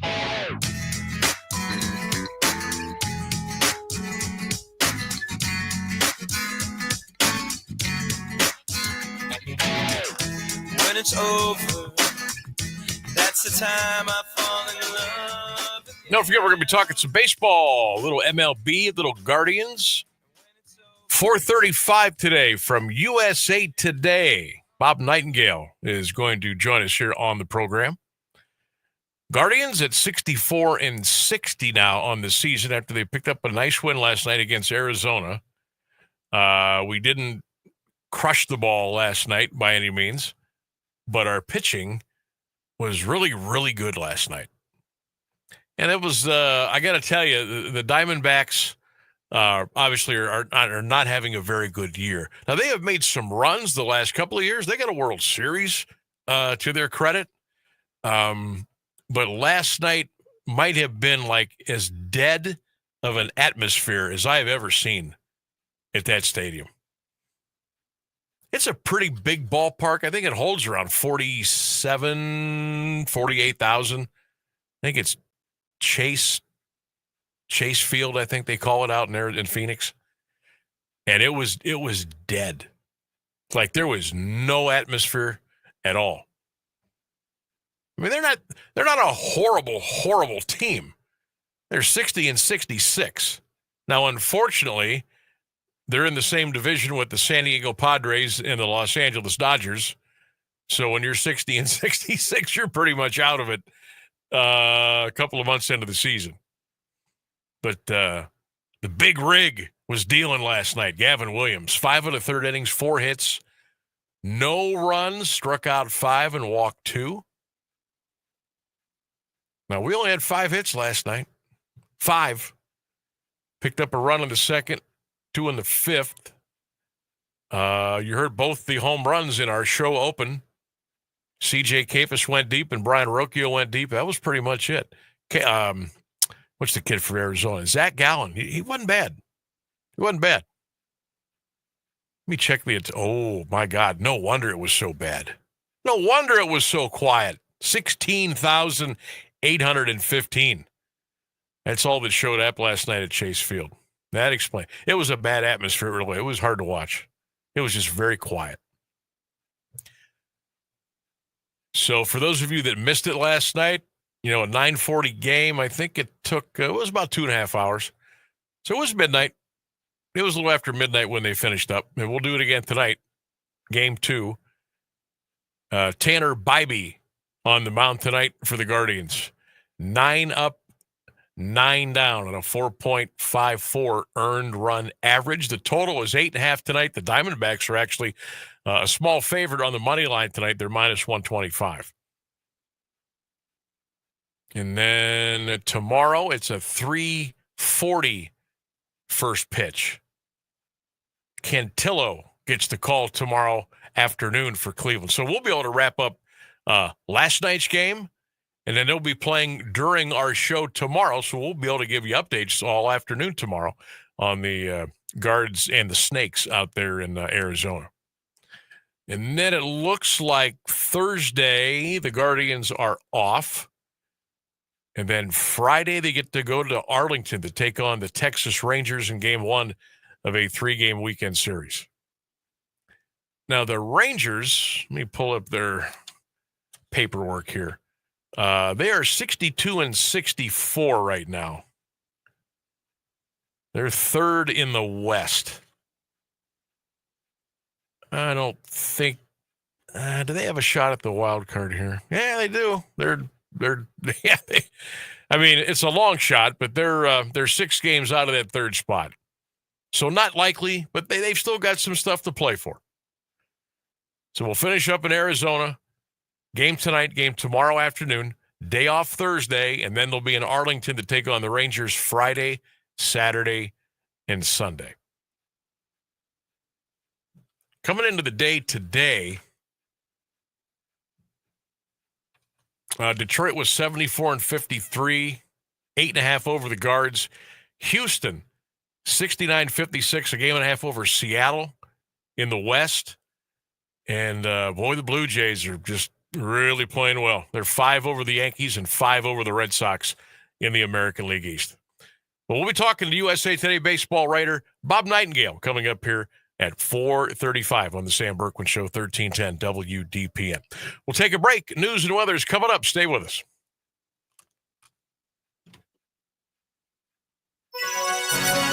The latest news and the current Alliance area weather forecast are up next on AM 1310 WDPN.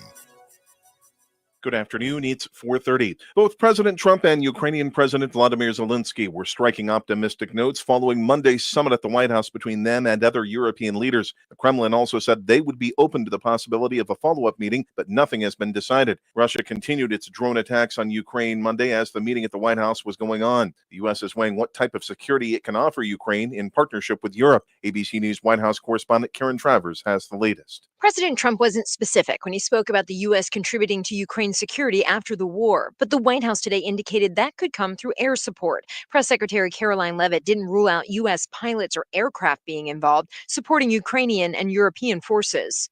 U.S. boots will not be on the ground in Ukraine, but we can certainly help in the coordination and perhaps provide other means of security guarantees to our European allies. The president understands security guarantees are crucially important to ensure a lasting peace. Karen Travers, ABC News, the White House. A key mediator on Gaza is stressing the urgency of brokering a ceasefire after Hamas showed a positive response to a proposal, but Israel has yet to weigh in as its military prepares an offensive on some of the territory's most populated areas. The prospect of an expanded assault on areas sheltering hundreds of thousands of civilians has sparked international outrage. Palestinians say nowhere is safe, and many Israelis fear for the remaining hostages held in Gaza. Today, Qatar warned that even if a ceasefire agreement is reached, it will not be instantaneously implemented. A Democrat Texas lawmaker has chosen to spend the night in the state House chamber to avoid being shadowed by law enforcement. Republicans in the Texas House required Democrats to sign agreements for constant surveillance by state officers. Representative Nicole Collier refused and stayed on the House floor. This move is part of a larger battle over redrawing U.S. House maps. Democrats returned to Texas, allowing the GOP-controlled legislature to move ahead with redistricting. The fight over control of Congress is intensifying, with California Democrats also advancing new congressional boundaries in response. A major American manufacturer has announced more than 200 job cuts. ABC's Brian Clark has more. John Deere is blaming the struggling ag economy for a round of job cuts, saying it's impacted equipment orders. 238 employees are losing their jobs. Harvester Works in East Moline, Illinois, made up almost half of the affected employees. Another facility in Moline and a Waterloo, Iowa foundry also saw job cuts. The terminated employees are eligible to be recalled for future openings. It's 88 degrees and Alliance at 432. This is WDPN News. I'm Jeff Mears. Here's the latest forecast on AM 1310 WDPN. This afternoon, a chance of showers, mainly late, mostly sunny otherwise, a high near 88 degrees. Tonight, showers and thunderstorms are likely, a 60% chance of rain. Tonight's low 67. Wednesday, 40% chance of showers and thunderstorms, otherwise mostly cloudy, a high near 81. Thursday, a slight chance of showers, partly sunny, a high near 80. That's your WDPN weather.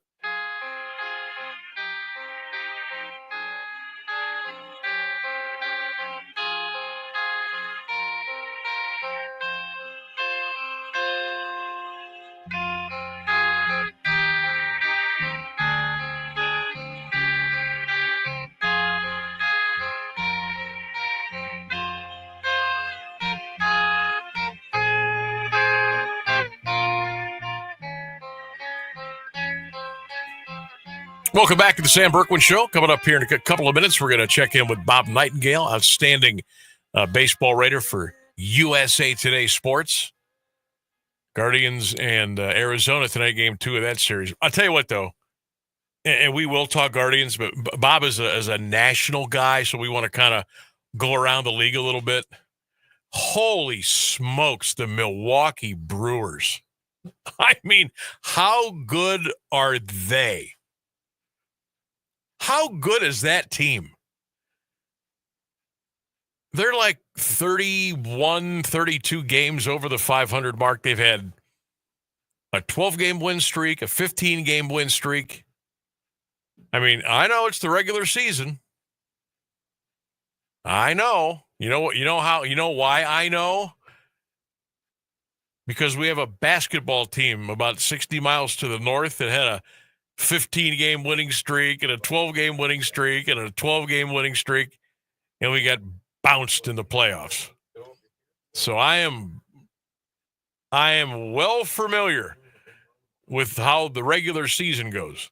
But if you're a Milwaukee Brewer fan, you got to be dreaming really big right now. Really big right now. Without any further ado, let's bring them on. One of the best in the business, USA Today baseball writer Bob Nightengale joining us here on the Sam Bourquin Show, 1310 WDPN on this beautiful Tuesday afternoon. Bob, good afternoon. How are you this afternoon? Yeah, doing great, thanks. Good, man. Where are you at today? I'm actually in Phoenix to watch the Diamondbacks and Cleveland Guardians. Oh, well, this works out swimmingly. You know, were you? I assume you were at the ball game last night then. I was. Yeah, great fishing performance last night. Oh my gosh. Yeah.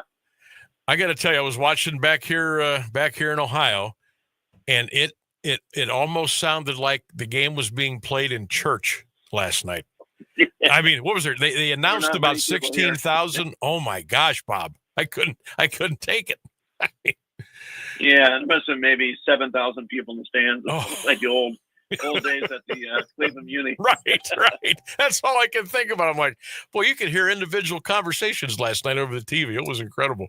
So before we go on the national scene here a little bit, well, I'm so glad we caught you out in Arizona. This worked out really well. The Guards are 64-60, not going to catch Detroit 8.5. They are 3 behind the third place in the wild card, and they've gone on some tears, Bob, where they've they've scored the heck out of the ball, and they've gone on tears where they've pitched the heck out of it. Last night they got 5 hits and they got the W. And what was your take on Big Gavin last night? He looked like he had things moving all night.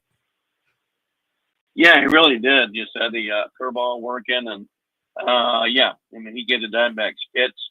The Diamondbacks loaded up, had like 6 lefties in the lineup. But yeah, he was fabulous. I mean, he owned those guys, and the bullpen came in and and did their job. And yeah, I mean, it's too bad they got swept there by Atlanta last weekend. Right. Or they'd really be right there.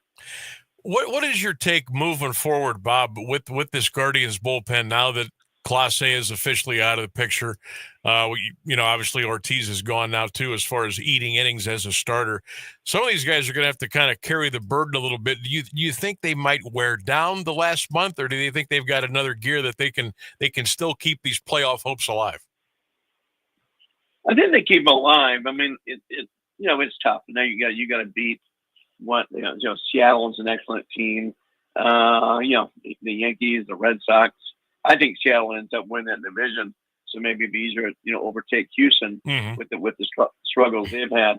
But yeah, it's tough when you lose 2 pitchers like that, particularly when the best closers in all of baseball.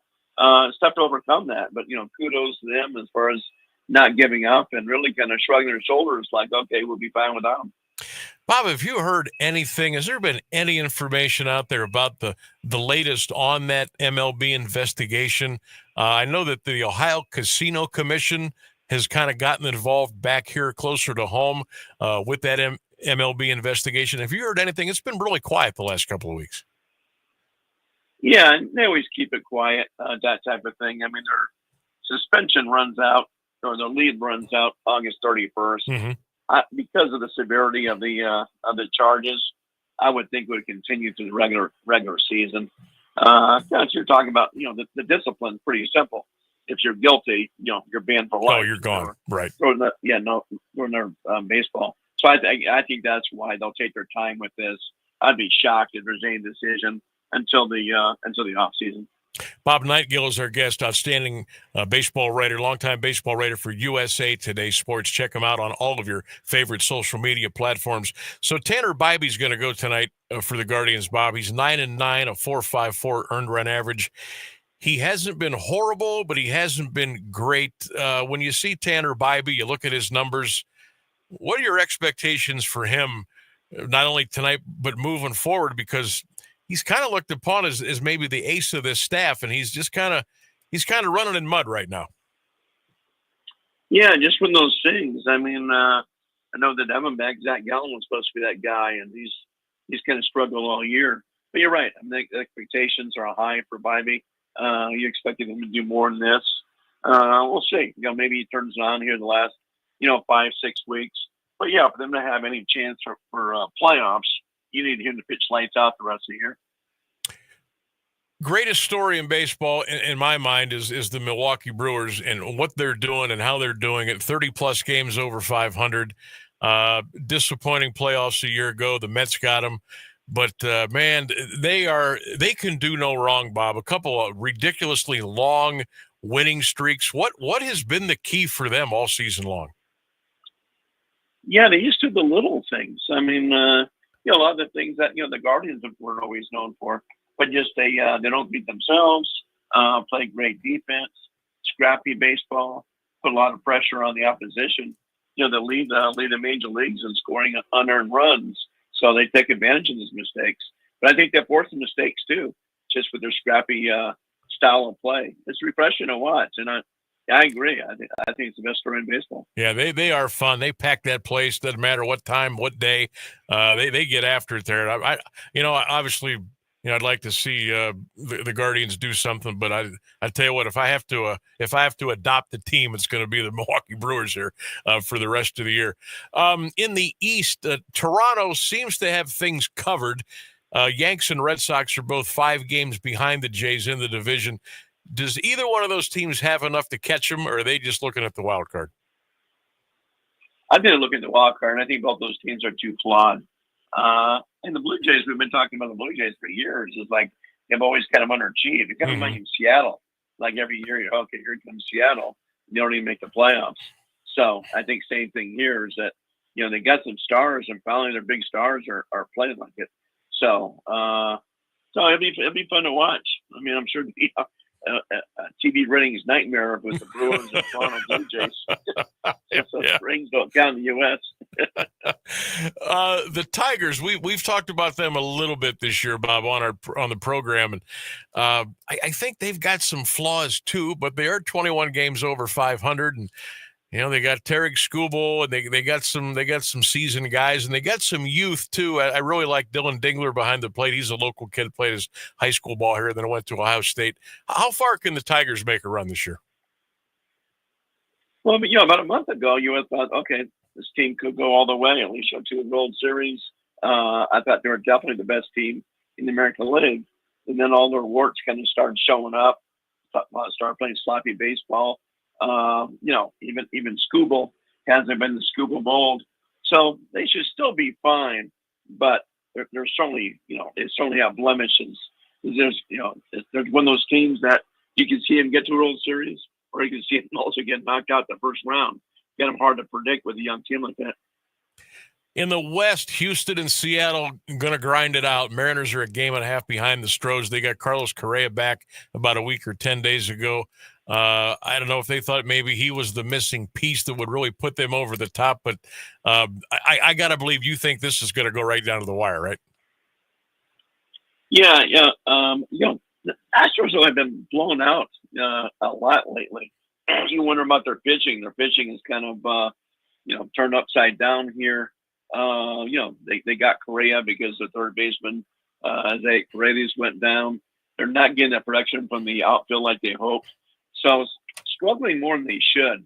Obviously, they've been there, done that. They got the great, playoff experience since 2016. So, but yeah, right now, I'd probably take Seattle. I think Seattle is very scary. I think if they get in with that starting rotation, got a solid closer, Munoz, they got a chance to go to the World Series. How many home runs does Cal Raleigh end up with, Bob? I don't think he'll hit 60, but I'll go high 50s. I want to be stunned by 60. Yeah. But, just because he's catcher every day and, things like that. But yeah, I think it's a great story. And I do believe it's a toss up. I know people keep saying, well, Aaron Judge is still in the driver's seat. I'm not sure about that, particularly with Judge, now, having to be a DH, not playing the field, Raleigh doing both. As long as the Mariners make the playoffs, I think it's a coin flip, and maybe Raleigh will have the advantage, particularly if he gets close to 60 homers. Bob Nightengale is our guest, outstanding baseball writer for USA Today Sports. I want to circle back to the Judge and the Yankees for a minute. I really get a kick out of reading the New York papers when the Yankees go in the tubes, or they lose a game they shouldn't, or Booney gets thrown out of a game. I mean, they are very. How do I say this? They're just not a very fundamental baseball team. Physical errors, mental errors. How long do they go with Aaron Boone as the skipper? Are they ever going to make a change there or no? I think they definitely make a change if they don't make the playoffs. If they go out first round, I think it'll be strongly considered. But yeah, they've been a very sloppy team. Even last year when they made the World Series, I thought they were only, if they were in the National League West, might have only been the fourth best team. Mm-hmm. Just so flawed, like you said, particularly defensively. We'll see what happens. I think they're better off not re-signing Soto. I think if they signed Soto, it would have been a disaster because they would have gotten the other pieces. So they need Max Fried to turn around. I mean, Fried has not been the ace as he's been. When the last 8 starts, I think he's got over a 6.7 ERA. Yeah, he has been disappointing to say the least. You mentioned the NL West. Still the hottest ticket in baseball for me. It's the Padres and the Dodgers, and boy, they are going to fight it out. Who comes out on top in the West? I know they have at least one more series with each other coming up here fairly soon. Who gets that job done? That's what there's the Dodgers. They're getting guys back. He's got Glasnow back. He got Snell back. They're going to get some of these relievers back. He just always seems to have the Padres number. I mean, Padres should have knocked them off last year. They had them, up 2-1, game 4 in San Diego. Dodgers had to go to a bullpen game, no Freddie Freeman. And then they lost 8-0 and never scored again the rest of the series. So I still think it's the Dodgers division to lose. I think the Padres get there. Padres are a good team, but just Dodgers seems like, when they play these big games, they know when to turn it on. We talked about the Brewers, their phenomenal season. I think Tito's done a pretty good job with the Reds. Has there been a surprise team, a surprise storyline for you this year? Well, I mean, certainly the Brewers. I didn't see them making the playoffs. They did nothing in the offseason except for trade their closer and Devin Williams and let Willie Adames go. Did really nothing at the trade deadline. So I think they're the biggest surprise easily. Otherwise, I don't think any other team really jumps out. Disappointments for sure. I think Baltimore, Atlanta, right there in the top as far as the two biggest disappointments of baseball. But I don't think there's any other big surprise. Not like the Brewers. I think Cincinnati should be better. I thought they had a chance to win the division. Me too. So they still have a chance to get the wild card spot, but they got to start playing a lot more consistent. And they've been way too erratic. The Mets, to me, Bob, have been just frustrating. I think they're 8 games over. They're in second place, but man, they've got on some horrible losing streaks. Humongous payroll, unbelievable talent. What has their problem been? Yeah, I didn't even pick them to win make the playoffs this year. I didn't like their starting rotation at all. When they were, going great guns and had the best ERA for, up until mid-May, I think, how are they doing this? Now reality's kind of set in. Those guys have fallen apart. And, they gave all that money to Soto, and they thought that Soto was going to cure everything.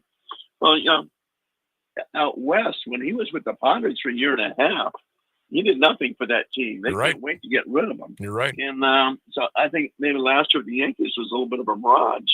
So, I think they're an okay team, but I'm not sure they're a playoff team. And if they do make the playoffs, I certainly don't see them lasting. Yeah, I don't either. I just think there's just something amiss there. I can't put my finger on it, but yeah, Soto, the deal, they got their hands tied there. Bob, we appreciate the time as always. Enjoy the 108 or 109 degree temperatures out in Arizona the next couple of days. We'll call upon you here again down the road. I always appreciate your visit. Thanks again. Sure, my pleasure. Take care. You bet. There he goes, Bob Nightengale from USA Today Sports, talking a little baseball here on the Sam Bourquin Show, 1310 WDPN. I had no idea Bob was out in Arizona. I just texted him late this morning, and I try to follow him around on social media. You can sometimes see where he's at, like a stadium or check his byline in the paper, what city he's located in. I had no idea he was out in Arizona. Like, well, that worked out really well. We could talk a little Guards, and he was at the game last night. He'll be going tonight, and we both agreed on one thing. It was deathly quiet inside that baseball stadium last night. They announced 16. You heard Bob said there was about 8,000 people there. You might get more of the same tonight, but it's a game that the Guardians have to get, and they'll start it up at 9:40 Eastern time tonight. And Tanner Bybee on the bump for Cleveland.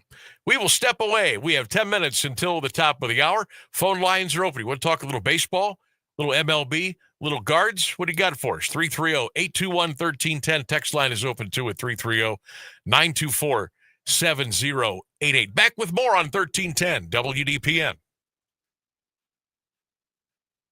Did you know that in Stark County, there are over 750 active 4-H members? Hi, I'm Kelly Brenner, and I raise market beef steers, dairy beef feeders, and beef breeding heifers. Throughout the 4-H program, kids have the opportunity to learn about science, agriculture, cooking, sewing, leadership, character, and so much more. You can help support the local 4-H program by making a donation or a purchase during the Stark County Junior Fair Livestock Sale, starting August 27th through the 30th. Support your local 4-H and visit yourjuniorfairauctions.com for more information. Do you have trouble getting in and out of the bathtub? Are you afraid you'll slip and fall entering or exiting a tub? Safe Step walk-in tubs can transform your bathtub from an area of concern to a calming refuge. Call them today at 1-800-498-2098 and save $1,600. Safe Step walk-in tubs and showers are proudly made in Tennessee and offer an ultra-low step-in, avoiding that difficult climb over a traditional bathtub wall. They also offer a variety of therapeutic benefits that may help soothe your aching muscles and joints, increasing your mobility, boosting your energy, and improving your sleep. Safe Step walk-in tubs are designed to easily fit your existing tub space and are often installed in as little as one day. Just dial 1-800-498-2098 today to save $1,600 and receive a free shower package. That's 1-800-498-2098 for a free no-obligation consultation and to save $1,600. Safe Step walk-in tubs. Safety never felt so good. The impact of a meal goes well beyond feeding our bodies, because when people don't have to worry about where their next meal is coming from, they can truly thrive, like Marta.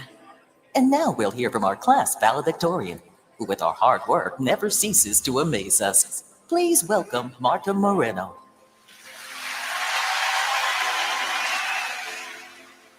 And Alex. Hey, Alex, how did the interview go? I did it! I got the job! I can't believe it! I knew it. Let's meet up later to celebrate. And Diego. Mom! I got first place at the science fair with my volcano project. That's amazing, sweetie. Congratulations. Because when people are fed, futures are nourished, and everyone deserves to live a full life. Join the movement to end hunger at feedingamerica.org/actnow. feedingamerica.org/actnow. A public service announcement brought to you by Feeding America and the Ad Council.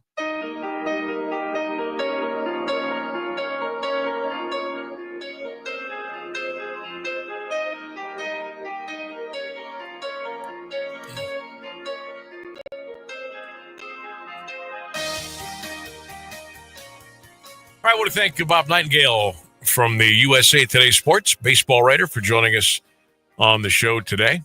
Guardians, Rattlebacks tonight, 9:40 out in Arizona. And don't forget 3:40 tomorrow, 3:40 first pitch, and that'll wrap up that three-game series. All right, we got about 7 minutes before we get you to the top of the hour with the news and the weather with Jeff Mears doing a great job today again, as always. Our Sam Bourquin Show poll question of the day.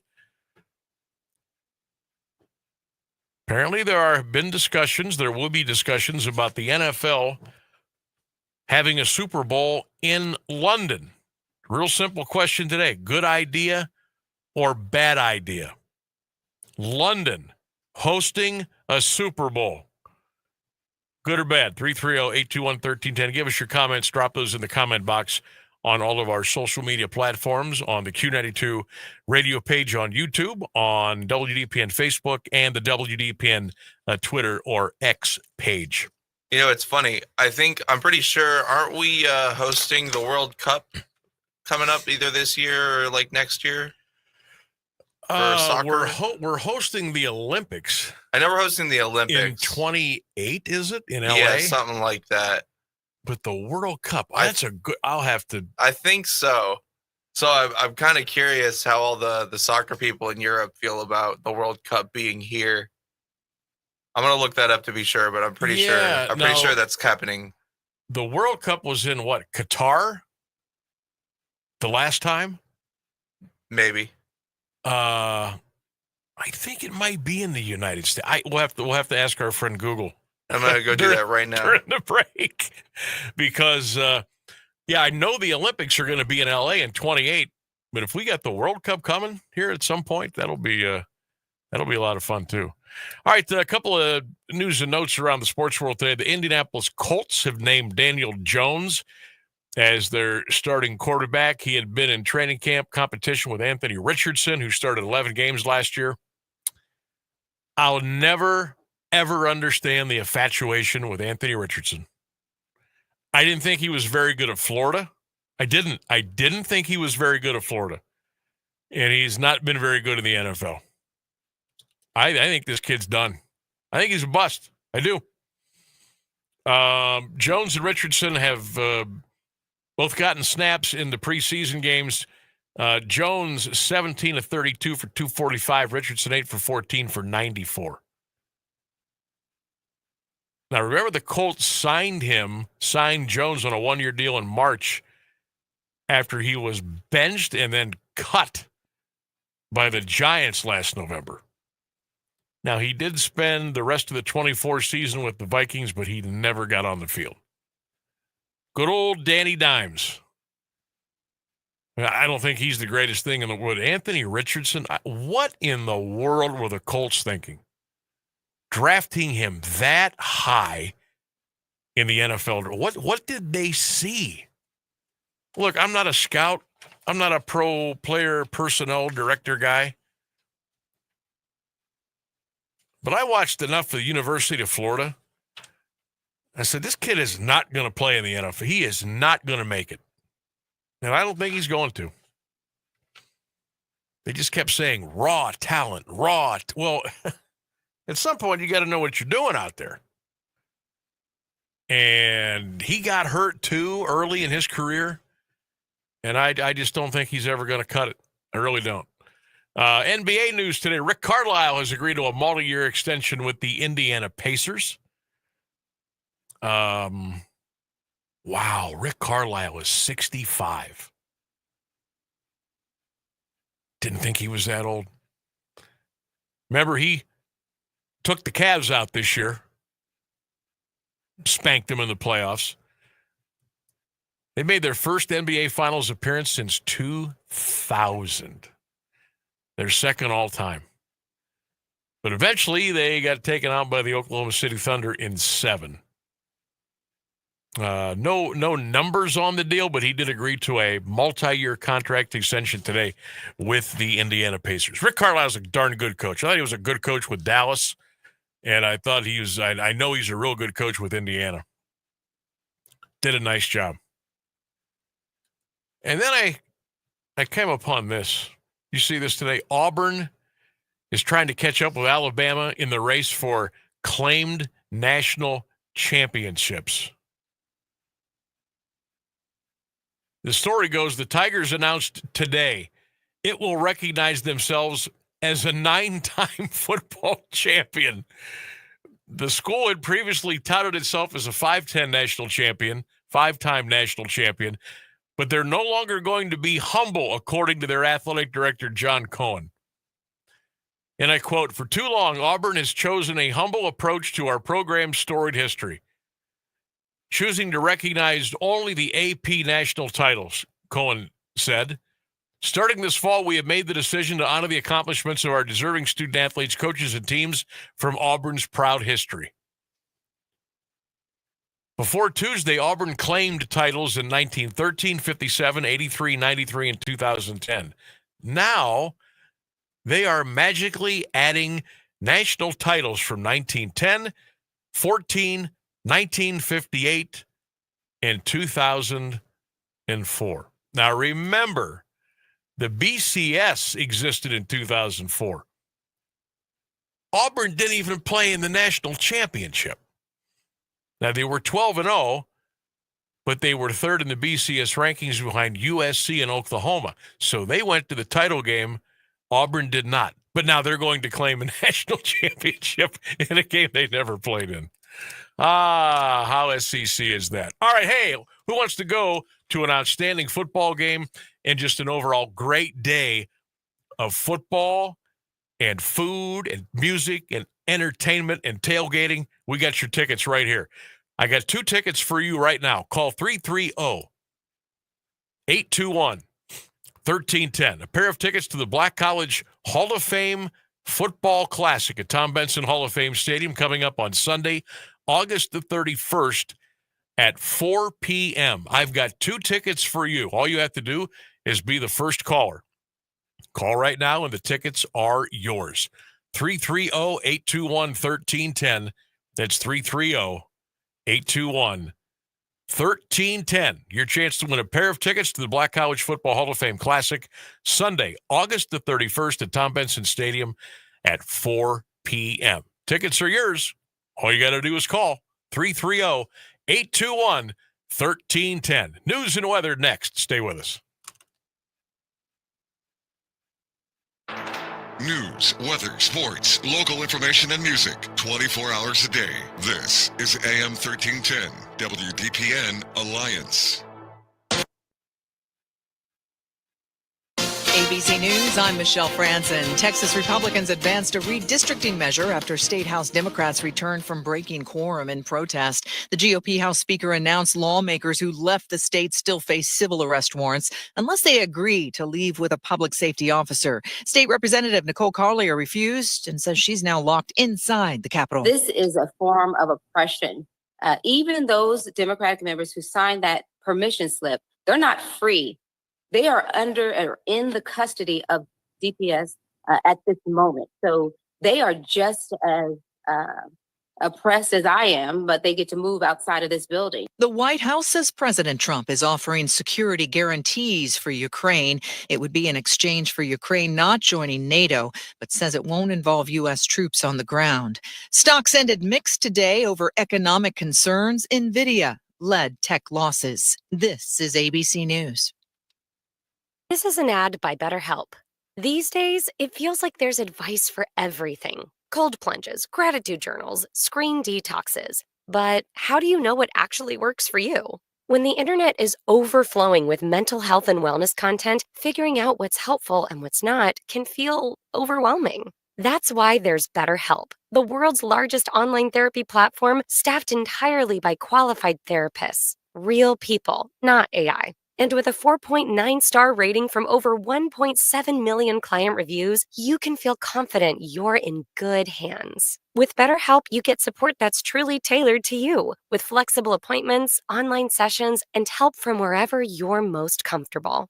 Join the over 5 million people worldwide who have relied on BetterHelp for their mental health and well-being. Visit BetterHelp.com/ABC Radio for 10% off your first month. That's BetterHelp, HELP.com. Now, the latest Alliance area news from Jeff Mears on AM 1310 WDPN.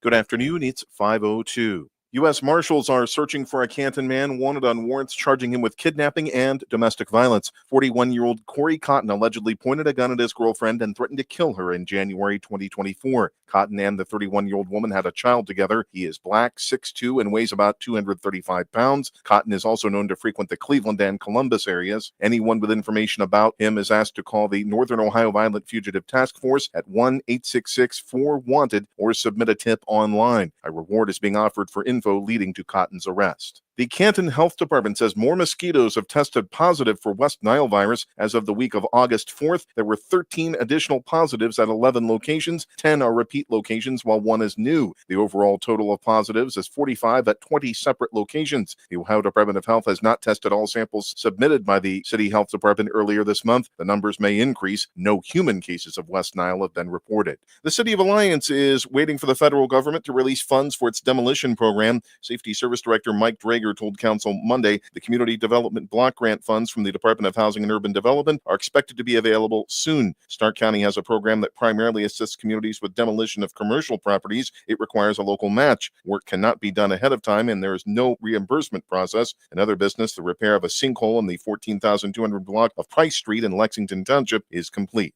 A Canton woman is charged with cruelty to animals and falsification. Hartville police say the 49-year-old left a dog in a vehicle for more than an hour without water or ventilation July 28th. The dog later died. The woman is scheduled for arraignment tomorrow in Canton Municipal Court after being released on bond.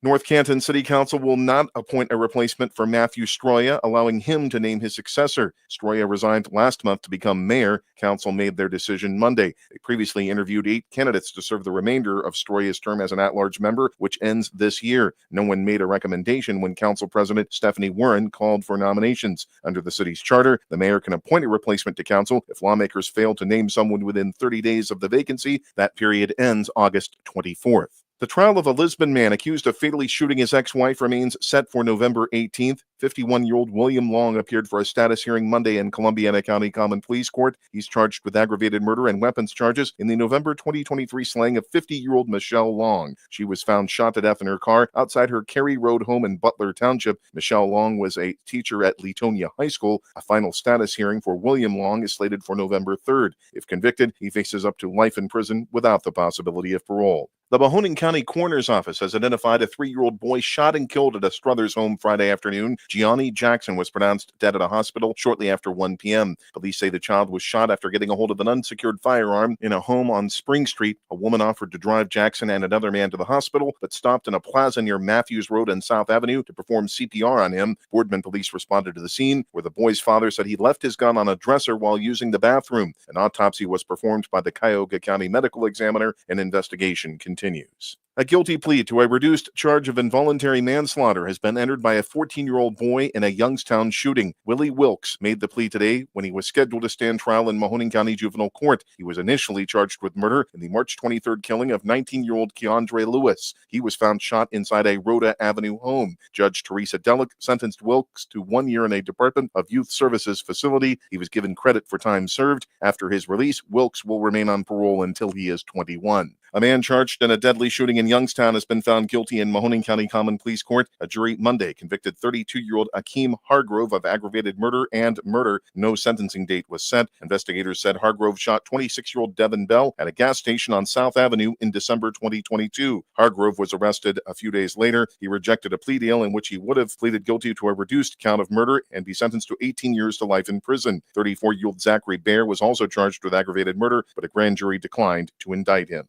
10 children were removed from a Youngstown home Friday morning. Police and Children's Services conducted a walkthrough at the East Dewey Avenue address. WFMJ-TV reports they found deplorable living conditions. The house was deemed unsafe for habitation. 27-year-old Melissa Canos was charged with endangering children. The children's grandparent and mother of another child were also charged. Police were called to a South Avenue convenience store for 2 unattended children. They found a 2 to 3-year-old at the gas station. A witness said an 18-month-old had been taken by a juvenile male. An officer driving on East Dewey was flagged down by Canos, who said her son was missing. 14 people lived in the home, including 10 children. All the children were placed with other family members. A former Austintown man convicted and sentenced for sexually and physically assaulting his ex-wife while holding her against her will was not eligible to be released from prison early. The ruling issued by the Ohio Supreme Court concerns Daniel Staffrey. He is serving 15 to 50 years behind bars for the 1995 incident. The Supreme Court remanded the case to the trial court and ordered it to deny Staffrey's request for release. Justices concluded that a Mahoning County trial court and the 7th District Court of Appeals wrongfully allowed him to be released. In 2023, Staffrey was granted judicial release after judges determined the definition of eligible offender had expanded in 2011 to include inmates serving indefinite sentences. Howland Township fire officials say no one was evacuated or injured when smoke filled the second floor of an assisted living facility early today. Around 2 a.m., firefighters responded to Shepherd of the Valley on North River Road Northeast. An HVAC unit belt caused the smoke. Crews ventilated the building. A babysitter has been convicted after a 1-year-old in her care suffered third-degree burns earlier this year. 52-year-old Kimberly Richmond of Akron pleaded no contest to 1 count of endangering children. Police were called to a home on Lakeshore Boulevard April 26th. A woman told police she had left her 1-year-old daughter in the care of Richmond for a few days. When she came back, she saw the toddler had been severely burned. Richmond told the mother they were accidental burns from a shower. Richmond never reported the burns or took the child to the emergency room. She awaits sentencing scheduled for October 6th. 4 people were killed and 1 person was injured in a 2-vehicle crash Monday morning on the Ohio Turnpike in Sandusky County. The wreck occurred around 4:40 a.m. in the westbound lanes. The Highway Patrol says 27-year-old Rolando LeBron of Buffalo, New York, was westbound in a semi when he struck a pickup. The patrol says the commercial vehicle struck the median barrier and traveled off the right side of the roadway, hitting a sign pole. The pickup also struck the median barrier before coming to a stop on the right shoulder. LeBron and his passengers, 23-year-old Aisha Morales and 2 children, were killed in the crash. The Circleville man driving the pickup suffered non-life-threatening injuries. The crash remains under investigation. Taking a look at Wall Street, the Dow Jones Industrial Average closed today at 44,922, up 10 points. The Nasdaq Composite dropped 315 points, ending at 21,314, and the S&P 500 closed at 6,411, down 38 points. It's 87 degrees and Alliance at 5:09. This is the local edition of WDPN News. I'm Jeff Mears. Here's the Alliance Area Weather Forecast on AM 1310 WDPN. Chance of showers late this afternoon with a high near 88. Chance of rain 30%. Showers and thunderstorms continuing tonight and overnight with a low around 67. Chance of rain 60%. Wednesday, mostly cloudy, a 40% chance of showers and thunderstorms, a high around 81. Thursday, a slight chance of showers, partly sunny, a high 80. Friday, sunshine, a high of 84. That's your WDPN weather. Live from the AM 1310 WDPN studio, it's time for live and local sports talk. It's the Sam Bourquin Show. I'm ready. Give the show a call at 330-821-1310. Good call, meatball. Watch the Sam Bourquin Show on the AM 1310 Facebook page, the Q92 YouTube page, and on X. This is the Sam Bourquin Show on AM 1310 WDPN.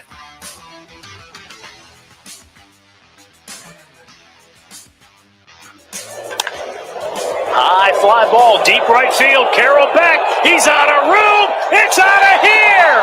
Brian Rocchio's power surge continues.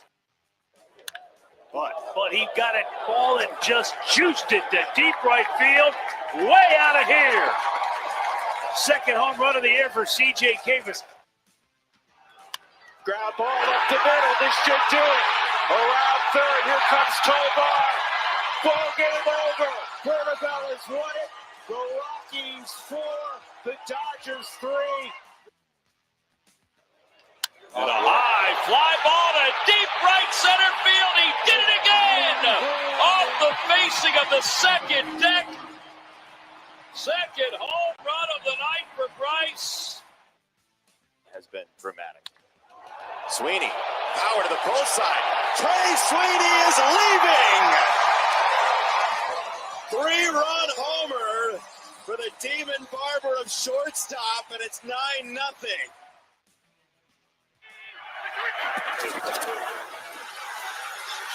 Brown, he's in. Touchdown, Cincinnati.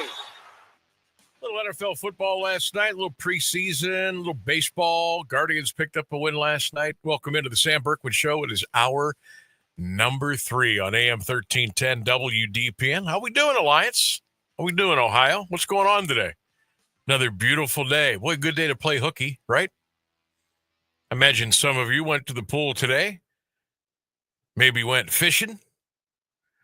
Maybe, what else could you do? Go for a little walk today. Maybe take a little drive. What a day. What a beautiful day. Welcome in. What's that saying about fishing? Like a day fishing is better than any other day. Is that what that is? I don't. My brain has completely lost the sauce on that one. I'm trying to remember what the phrase is. I don't. I gotta be 100% honest with you. Fishing and fishing vernacular and talk is about as far away from me as Antarctica. Oh, good. Because I've only gone fishing maybe twice in my whole life. It just never got me. We're finally equally clueless about something. Because pardon the pun, I never got hooked. No, on fishing. A lot of my friends did. I think for me, I'm not really into day drinking, and I feel like that's kind of part of it. That's what I ran into with a lot of people going fishing. I'm like, oh, this is just an excuse to drink, and that's cool. I get that, but yeah, can't do it. I never mastered the whole casting thing and the bait and where they're biting, and I just never took to it, and it never took to me. I hear it's a lot of fun. Welcome back to the Sam Bourquin Show, everybody. We're going to be with you until 6 o'clock tonight. I want to thank Bob Nightengale, outstanding baseball writer for USA Today, for joining us in the 4 o'clock hour. I got a little something I want to talk to you about here in a couple of minutes regarding baseball and Commissioner Rob Manfred and a discussion that was had on ESPN Sunday Night Baseball. And this was the Little League Classic between the Mariners and the Mets. They played it at Cooperstown. And it had to do with expansion and like crazy realignment. I want to get into that here in a couple of minutes. Oh, hey, Jim on Facebook hooked me up with what I couldn't remember. He said a bad day fishing is better than a good day at work. That's the phrase my brain was trying to remember. Oh, okay. Well, so thank you, Jim. That's a little wordy, but thank you, Jim. I already forgot. What was it again? A bad day fishing is better than a good day at work. Bad day fishing is better than a good day at work. Yeah. That's a pretty good quote. I get it. That's a pretty good quote. Thank you, Jim. Appreciate it. Maybe here's the deal. Maybe if I would have actually caught anything the first couple of only times that I ever went out fishing, maybe I would have took to it. I'm in my 50s. I've still never caught a fish. Yeah, I've caught the fish before. Did you just throw it back in? Yeah. Okay. No, I couldn't. No, I don't really eat fish anyway. What do they call that? Catch and release. Yeah. Back in the water. It's all about the sport. Yeah. I just don't have the patience. I'm too ADD, man. You gotta sit there and stare at the water for a couple hours. Yeah, I guess I do it. Well, I watch grumpy old men and grumpier old men all the time, and I enjoy the Walter Matthau and Jack Lemmon doing their ice fishing in the first one, and then out in the lake on the second one. But I never caught I've never even caught a minnow in like Myers Live. I've never caught anything. Go fishing at Silver Park. They got a little fish. You got some fish over there? Oh yeah. Huh. You just got to go. Crappie, walleye, tuna. What are we looking at? I think bluegills. Last time I checked. All right. Maybe a few bass. You're not gonna see much too. I've only ever done like river fishing and lake fishing around here, but yeah, that's kind of the area. Bluegills, bass, some. Is it true that the fish bite at like between like 4:30 and 6 a.m.? Is that when they're? I don't know. See, Okay. I don't know about that.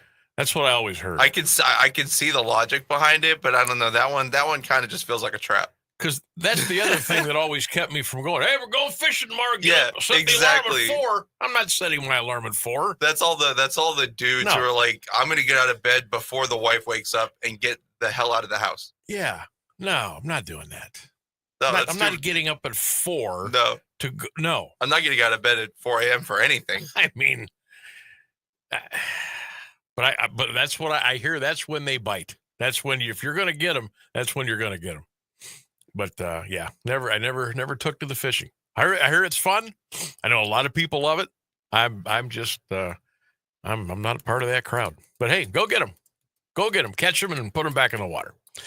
All right, phone lines are open at 330-821-1310, 330-821-1310. Don't forget, tomorrow on the program, we'll talk a lot of high school football with Antonio Hall, one of the new members of our high school football broadcasting team here. Antonio will join us every Wednesday at 5:35 during the high school football season here on the show, 1310 WDPN. Looking forward to that. Looking forward to Thursday. We got a little doubleheader for you. Our FM game on 92.5 FM, Q92. Canton Central Catholic will play Perry. And then our Q92 radio stream game will be Sandy Valley and Fairless on Thursday night. Kickoff at 7 p.m. And then Friday night, #score7. Make sure you remember that. #score7. We got 7 games for you every Friday between right here, AM 1310, WDPN, Q92, and the Q92 Radio Sports Network. 7 high school football games every single Friday. Now, I'm going to go out on a limb.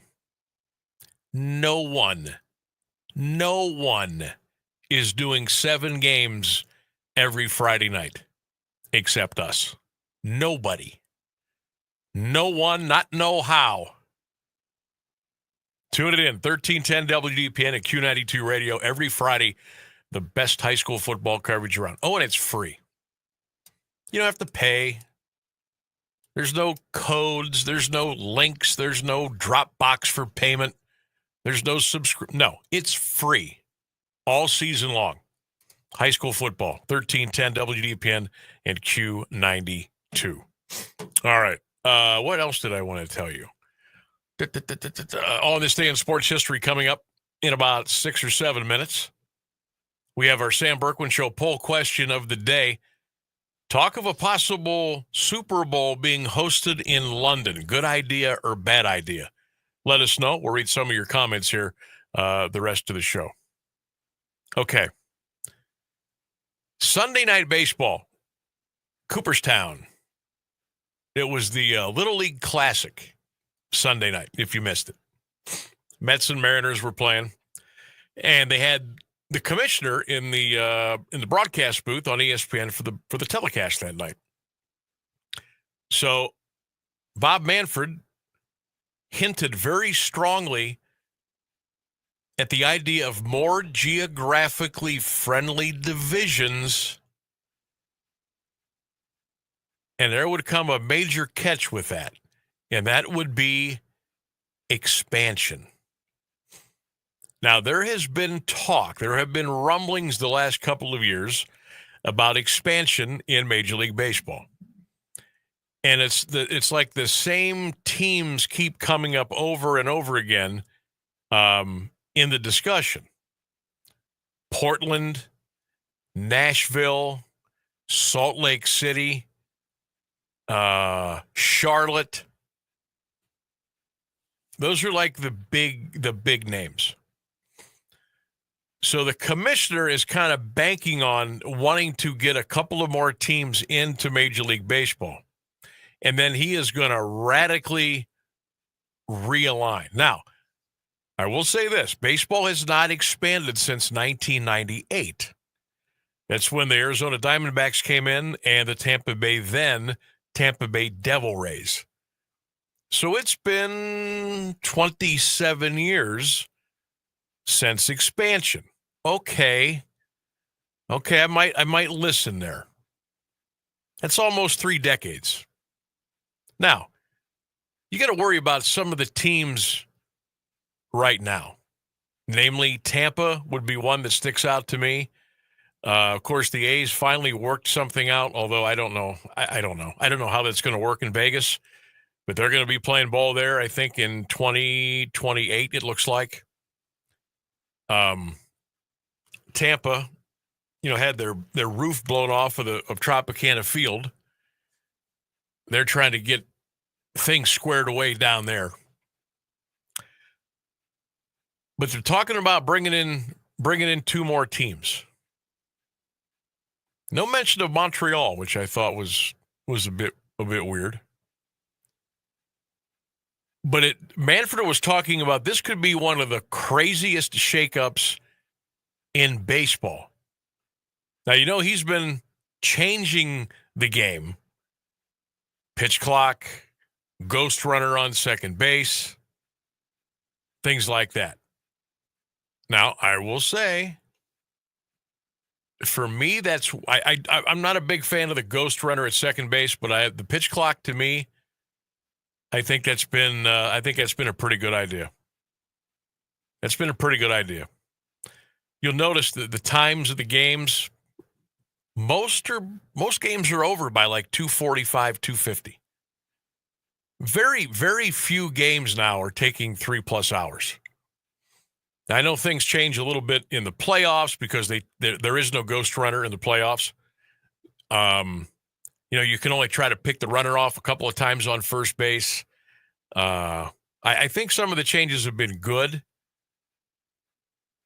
But let's just say you bring in a Nashville, and I think Portland, I think that's kind of a market that they wouldn't mind hitting.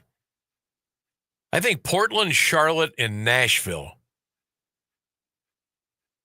I would say those would be the three big ones. And Manfred is talking about doing away with the divisions and just doing like an East and a West.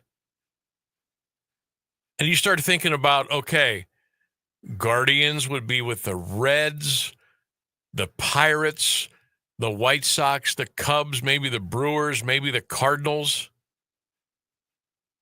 You start thinking about those geographical, and those, obviously, they would all be in the East. And then you would pair, the Braves, the Marlins, the Rays. If Charlotte would come in or Nashville would come in, those 2 teams would be together. And then out west, my gosh, you've got all the California teams. They would be together. If you bring Portland in, you'd have Portland, Seattle in the Great Northwest.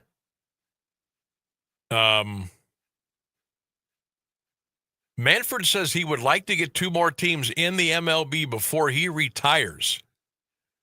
He is due to retire as commissioner here in 2029.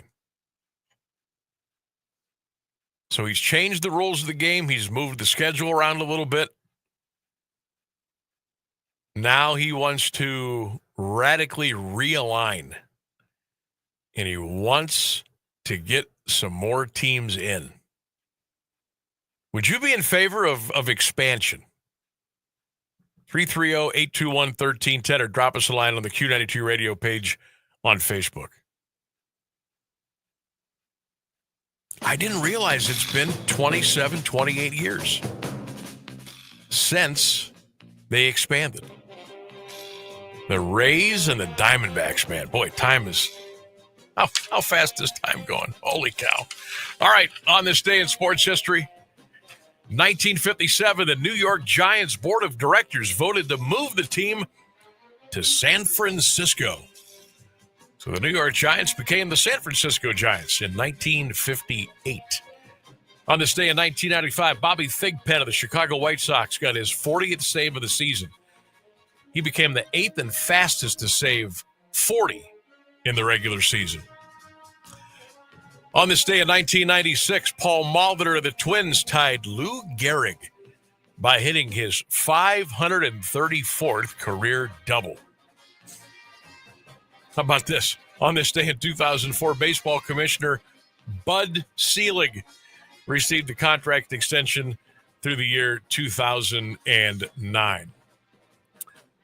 On this day in 1995, as we hit the audio, Mike Tyson got in the boxing ring with one Peter McNeely. Remember this one, folks? It didn't last very long.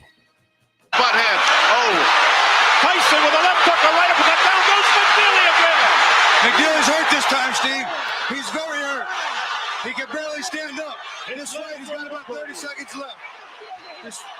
They want Tyson to go to the neutral corner. What's going on? The round's still going on. Correct. That was not correct. That was not correct. He quit. That's it. He quit. McNeely has quit. He didn't quit. His corner threw in the towel. He didn't quit at all. McNeely didn't quit at all. McNeely didn't quit at all. He fought his heart out. He fought his heart out. That fight went 89 seconds. TKO. Mike Tyson takes out Peter McNeely.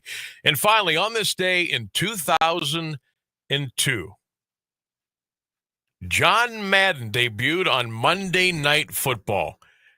Here was a little sequence, a little back and forth, getting close to the holidays with Al Michaels in the booth, and Coach Madden talked about how to cut up a turducken on Turkey Day. Slice it. See, a lot of people don't know. You have to slice it down the middle. See, and then you slice it across this way. Because what it is, it's a deboned chicken stuffed in a deboned duck, stuffed in a deboned turkey, with dressing between the chicken and the duck and the duck and the turkey. So as you cut down that way, you go turkey, dressing, duck, dressing, chicken. There it is from the Hall of Famer himself, John Madden. We miss you, John. News and weather coming up here at the bottom of the hour. Stay with us. More to come on the Sam Bourquin Show, 1310 WDPN.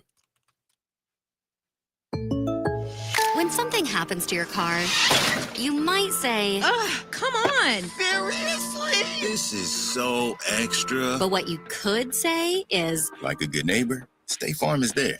your local State Farm agent is available when and where you need them, online, over the phone, or even in person. State Farm agents are here to answer your questions and help you file your claim. This is so extra. Get someone who can actually help. Contact State Farm agent Rich Plack today. Here's the latest news on AM 1310 WDPN. Good afternoon. It's 5:30. President Trump is offering his assurances that U.S. troops won't be sent to help defend Ukraine against Russia. The president on Monday did not rule out sending U.S. troops to join any such effort as he met with Ukraine's president and other European leaders. But during a TV interview today on Fox News Channel, Trump was asked what assurances he can give going forward and beyond his term that U.S. troops would not be on the ground. Trump replied, "You have my assurance, and I'm president." Trump also said Ukraine should give up on the hope of joining NATO and regaining the Crimean Peninsula from Russia. Even though Hurricane Aaron won't make landfall on the U.S. mainland, forecasters say its effects will be felt up and down the East Coast. High surf and rip currents could hit coastlines from Long Island to the Carolinas, and some residents in the Mid-Atlantic have already evacuated and boarded up their homes. More from ABC News Chief Meteorologist Ginger Z. Right now, the tropical storm force winds extend more than 200 miles outside the center, and as tropical systems go to the north, they get bigger, meaning their wind field gets bigger, and this one's going to push a ton of water, and that's why these high surf advisories is where I want to start. For the Outer Banks, really strong wording. Extreme beach and coastal damage is likely. The Justice Department official tapped by President Trump's administration to investigate New York Attorney General Letitia James sent a letter urging the Democrat to resign from office as an act of good faith 4 days into his probe. Ed Martin is director of the DOJ's Weaponization Working Group. He told James's lawyer August 12th she'd best serve the good of the state and nation by stepping down and ending the investigation into paperwork discrepancies on her Brooklyn townhouse and a Virginia home. James's lawyer told Martin Monday his request just 4 days into his probe defied Justice Department standards and codes of professional responsibility and legal ethics. The Justice Department missed today's deadline to comply with a subpoena for documents related to convicted sex offender Jeffrey Epstein, but the chair of the Republican-led House Oversight Committee says the records will be ready on Friday. ABC News Justice Department reporter Alex Mallon tells us what the committee is looking for in these documents. I think what the committee is trying to do is both kind of quietly urging the Justice Department to hand over and be transparent as it initially promised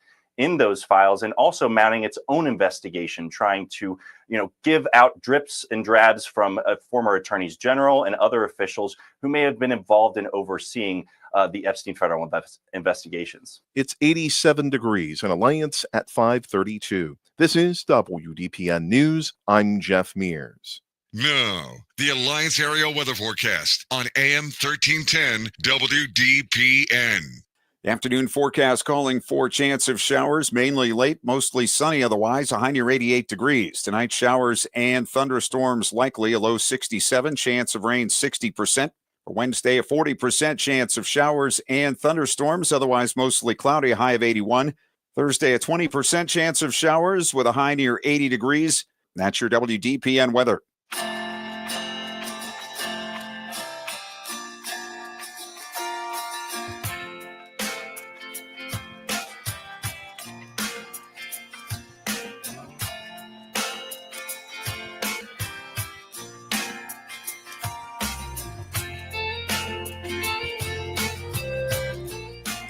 WDPN, welcome back to the Sam Bourquin Show. Hope you're having a great day. Hope all is well in the Carnation City. Appreciate you tuning in and interacting with us on Facebook, on X, on Instagram, the Q92 Radio page on YouTube. Phone lines are open for you at 330-821-1310. Text line open as well at 330-924-7088. We're going to be with you until 6 o'clock tonight. Tomorrow, 3 until 6. Friday, we're going to be doing our show live from the press box at Marlington High School, the home of the Dukes.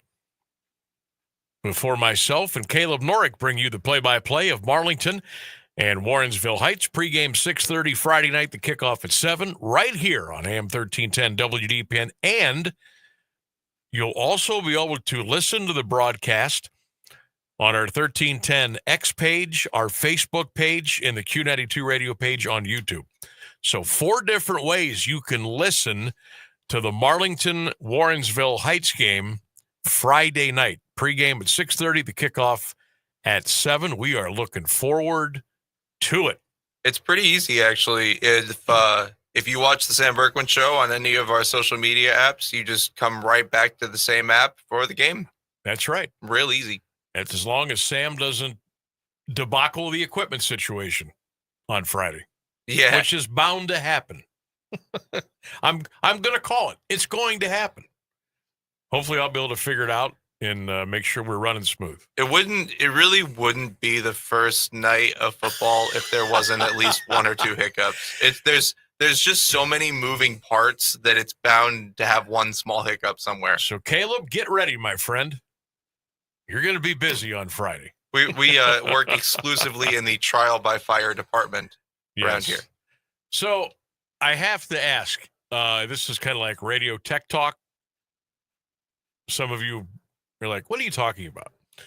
So I will be setting up to do my show at 3 o'clock.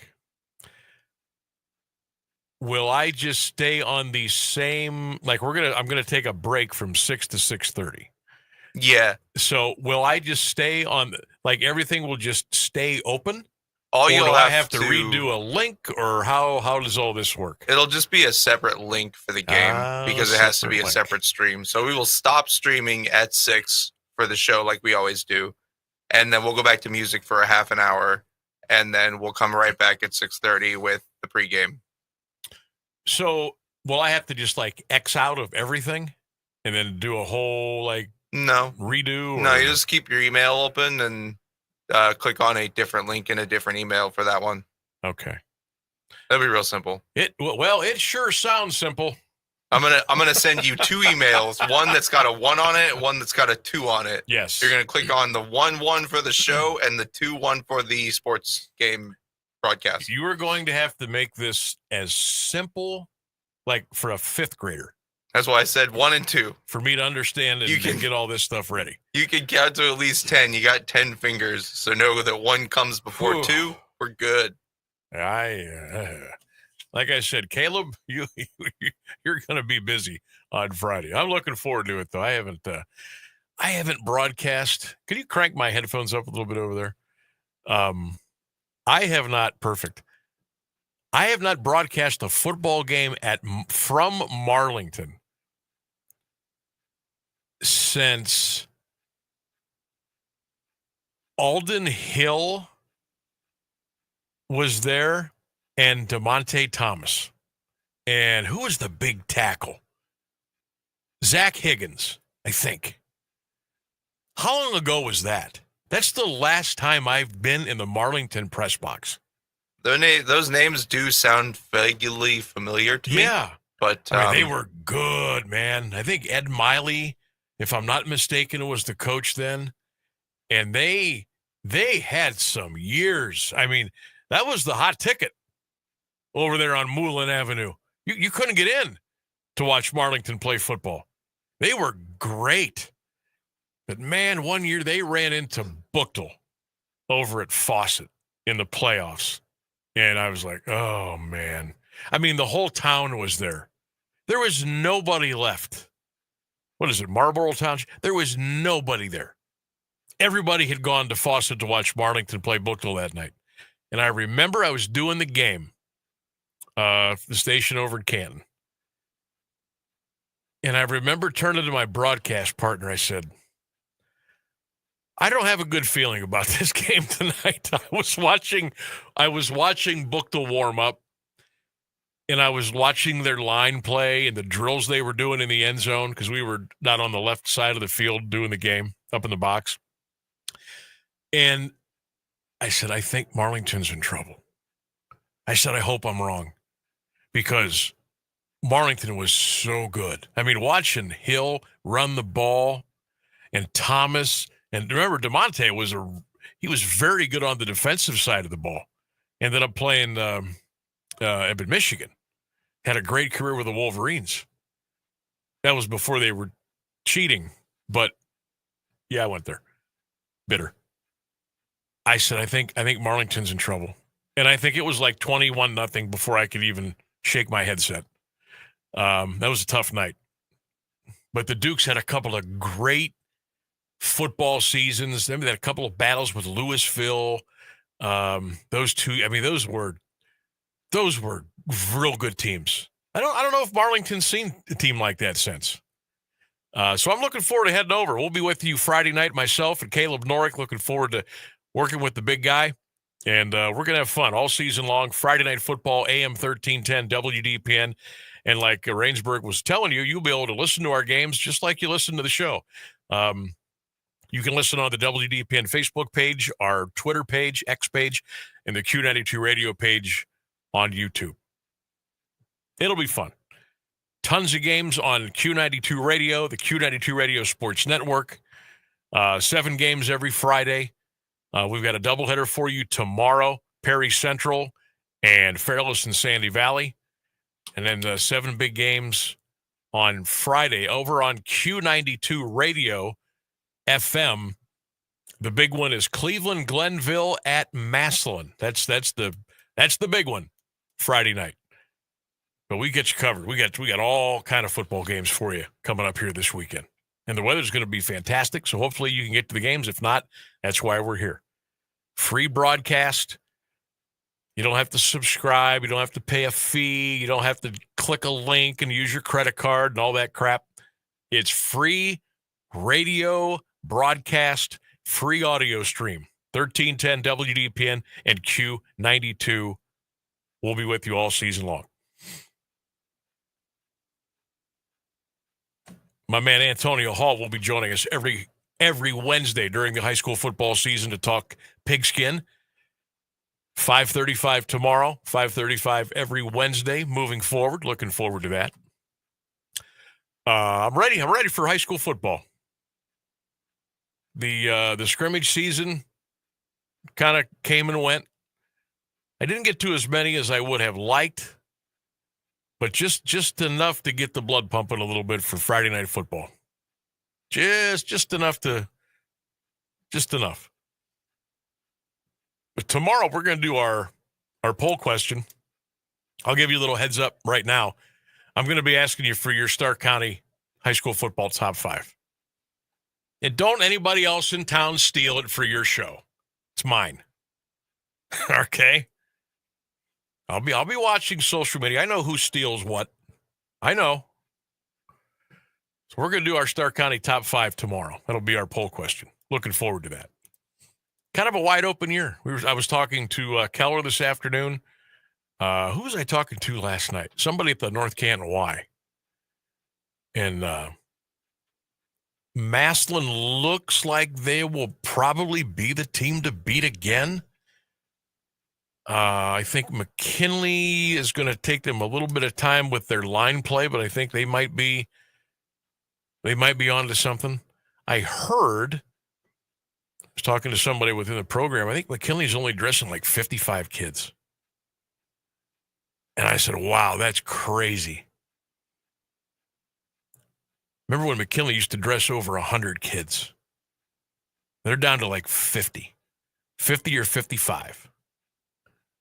I was told that they had to, weed out a few. Some guys just kind of got caught up in the numbers. But, yeah, they're only dressing around between 50 and 55. But I think McKinley will be, if they can get their line play squared away, I think they'll be pretty good. Perry is going to be much improved with Spencer Lino as head coach. I look for Minerva. Now, look, Minerva's really been struggling, okay? No secret. Not telling you anything you don't know. Would not be surprised if Zach Slates and the Minerva Lions get a couple of wins this year, get a couple of more the following year. Maybe start competing in that league. Okay? You got to crawl before you walk. You got to walk before you run before you sprint. Okay? I think Zach's going to get them turned around. It's not going to happen overnight. But they're looking to well, I'll tell you what. Let's play this audio. I was gonna give that quote. This was at a Minerva get-together last night, and they kind of reintroduced Zach Slates as the new football coach of the Minerva Lions. Place was rocking. It was rocking last night in Minerva. Here we go, Minerva High School, home of the Lions. First up, a free agent acquisition from the Perry Panthers. The new Minerva football coach. This man's going to restore the roar for Minerva football. Here we go. MHS Road Training, Coach Zach Slates. Yeah, fired up in Minerva last night. I think it was a little meet the team. And I love the free agent acquisition, Zach Slates, the new head football coach of the Lions. I think Big Zach's going to turn it around. It's going to take a little time. But I think the days of 0-10 and 1-9 in Minerva, I think those are done. I think they're going to be much better, and I think Heinz Field's going to be a fun place to be. I believe that. Jackson loses like 40 seniors, but they got Lucas Eckerman, a quarterback. They got some playmakers coming back. I have a dark horse, and I've already been told by about 3 or 4 of my closest friends that you're out of your bleeping mind, I was told. I'm talking about the North Canton Hoover Vikings. They, to me, are the dark horse in the county. And look, they may come out, they might be 2-3. They might be 3-2. They might be 1-4. But I'm telling you, by week 7, maybe week 8, watch out for Hoover. Now, I say that with the preface of they absolutely, positively cannot afford any crazy injuries. They've gotten bit the last couple of years, like losing guys for the year. Okay, they can't have that. Nobody can have that. But if Hoover can stay healthy and they can just kind of get by, you know what I mean, the first 6 or 7 weeks, watch out. I think Coach Baum is going to have those guys playing at a high level by about week 8, which is okay. Because what, week 8? Hell, that still gives you another 6 weeks? Maybe. If you have a deep run in the playoffs, that's when you want to be peaking, right about there. I think Hoover's gonna surprise, but they're not gonna do it early. But I think around week 7, they will start to turn the corner. I think they'll start to turn the corner. I know Central Catholic lost a ton of seniors. Ton! But they're always tough. Not a lot of depth. Always tough. Tough schedule. Lake, I think, is going to be decent. I don't know what Green's going to have. I don't know what Green's going to have. But they'll be there. They always play hard. I'm very interested to see what Louisville does. Chris Kappas, his 3rd year now with the Leopard program. Again, here's a team. I think they may not start out like a house of fire, but I think they're going to be very much improved the longer they go. West Branch, I think, will be much improved. I think Alliance, they're going to go as J.R. Jackson goes. That's it. J.R. is the key to the whole thing. I know 11 guys on each side of the ball, but if he's getting it done, Alliance will have a nice year. It's going to be fun. We got a great schedule too. We'll be running that down for you. We'll be posting. Make sure you watch for all of our posts on social media, schedules, broadcasts. We'll be tagging the teams, hashtagging the teams that are playing. So make sure in your school and your fan base, moms, dads, grandpas, aunts, uncles, make sure you're following us on social media, Facebook, Instagram, X, radio pages on YouTube, AM 1310 WDPN. Make sure you are following along. If you want to broadcast, we'll have it for you. Like I mentioned a couple of minutes ago, there's nobody in the county, nobody in the state of Ohio is carrying 7 games in one night at one place. We are. So if you want to check out Federal League football, Independence, EBC, the Pac-7, one place to go, right here. AM 1310 WDPN and the Q92 Radio Sports Network. We got a lot of great crews this year. I'm looking forward to working with Caleb Norick. It'll be our first time working together. Antonio's going to be a color analyst with Keller on one of the stream games this year. Of course, on the Q92 game, you've got Clint and Brian Beatty, Ryan Bevere on the call. Matt Corrali's going to be with us again this year. Jay Wilhelm's going to be with us. Kent Dixon's coming aboard. I know I left a few people out, but we're going to have We are going to have you covered all season long. High school football, okay? So make sure you're ready to go. We'll be ready. 9 minutes until the top of the hour. News and weather coming your way. Also, we are going to give you another chance this afternoon to win a pair of tickets to the Black College Football Hall of Fame Classic at Tom Benson Hall of Fame Stadium. That will be coming up on Sunday, August the 31st at 4 p.m.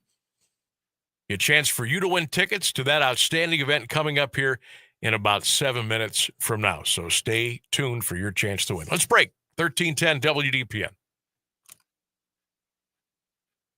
Do you have trouble getting in and out of the bathtub? Are you afraid you'll slip and fall entering or exiting a tub? Safe Step walk-in tubs can transform your bathtub from an area of concern to a calming refuge. Call them today at 1-800-498-2098 and save $1,600. Safe Step walk-in tubs and showers are proudly made in Tennessee and offer an ultra-low step-in, avoiding that difficult climb over a traditional bathtub wall. They also offer a variety of therapeutic benefits that may help soothe your aching muscles and joints, increasing your mobility, boosting your energy, and improving your sleep. Safe Step walk-in tubs are designed to easily fit your existing tub space and are often installed in as little as one day. Just dial 1-800-498-2098 today to save $1,600 and receive a free shower package. That's 1-800-498-2098 for a free no-obligation consultation and to save $1,600. Safe Step walk-in tubs. Safety never felt so good. Do you worry about how much someone drinks? Do you feel angry or depressed most of the time? Do you feel neglected or unloved? Do you feel you attract people who tend to be compulsive or abusive? Do you have money problems because of someone else's drinking? Are you afraid or embarrassed to bring your friends home? Do you feel that if the drinker loved you, she or he would stop drinking? If you answered yes to any of these questions, you are not alone. More than half of all adults have a family history of alcoholism. Not everyone trapped by alcohol is an alcoholic. Families and friends are suffering too. Al-Anon and Alateen can help. Call 1-866-200-0223 or visit alanon.org/help. What does life after service look like? You might think it means slowing down or taking a step back. But for the VFW, it means stepping up. Fighting for veterans' benefits, rebuilding communities when disaster strikes, and evolving to meet today's veterans where they are. Because a veteran's mission never truly ends, and neither does ours. The VFW, still leading, still advancing, still serving. Get involved at stillserving.org. How's Tommy doing now? Much better. You said it was asthma? Yeah, he started with this cough and then he was wheezing. That's terrifying. Doctor said hidden triggers can make it worse. Things like dust, mold, even pests. Pests? Yeah, droppings and allergens from cockroaches and rodents can seriously impact children with asthma or allergies. I had no idea. We're making sure our home stays pest-free. Don't let pests put your family's health at risk. Visit pestworld.org to learn more. A public service message from the National Pest Management Association.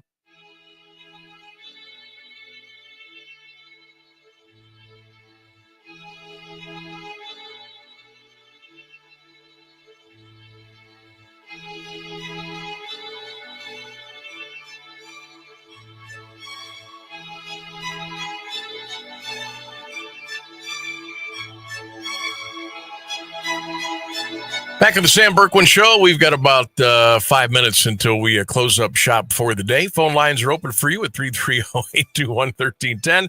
That's 330-821-1310. Guardians and the Diamondbacks tonight, 9:40, the first pitch in Zona. And then don't forget 3:40, first pitch tomorrow. And then it's down to Texas to take on the Rangers Friday, Saturday, and Sunday. We'll be scoreboard watching tonight. Yeah, we'll be watching to see what we got to watch. Here's what we hope. We got to hope that Seattle, Boston, and the Yankees all lose. That's who we're rooting against. So here's what you can do. I got an idea. A stupid one, but I got an idea. What you should do is find the matchups that the Yankees and the Red Sox and the Mariners, see who they're playing.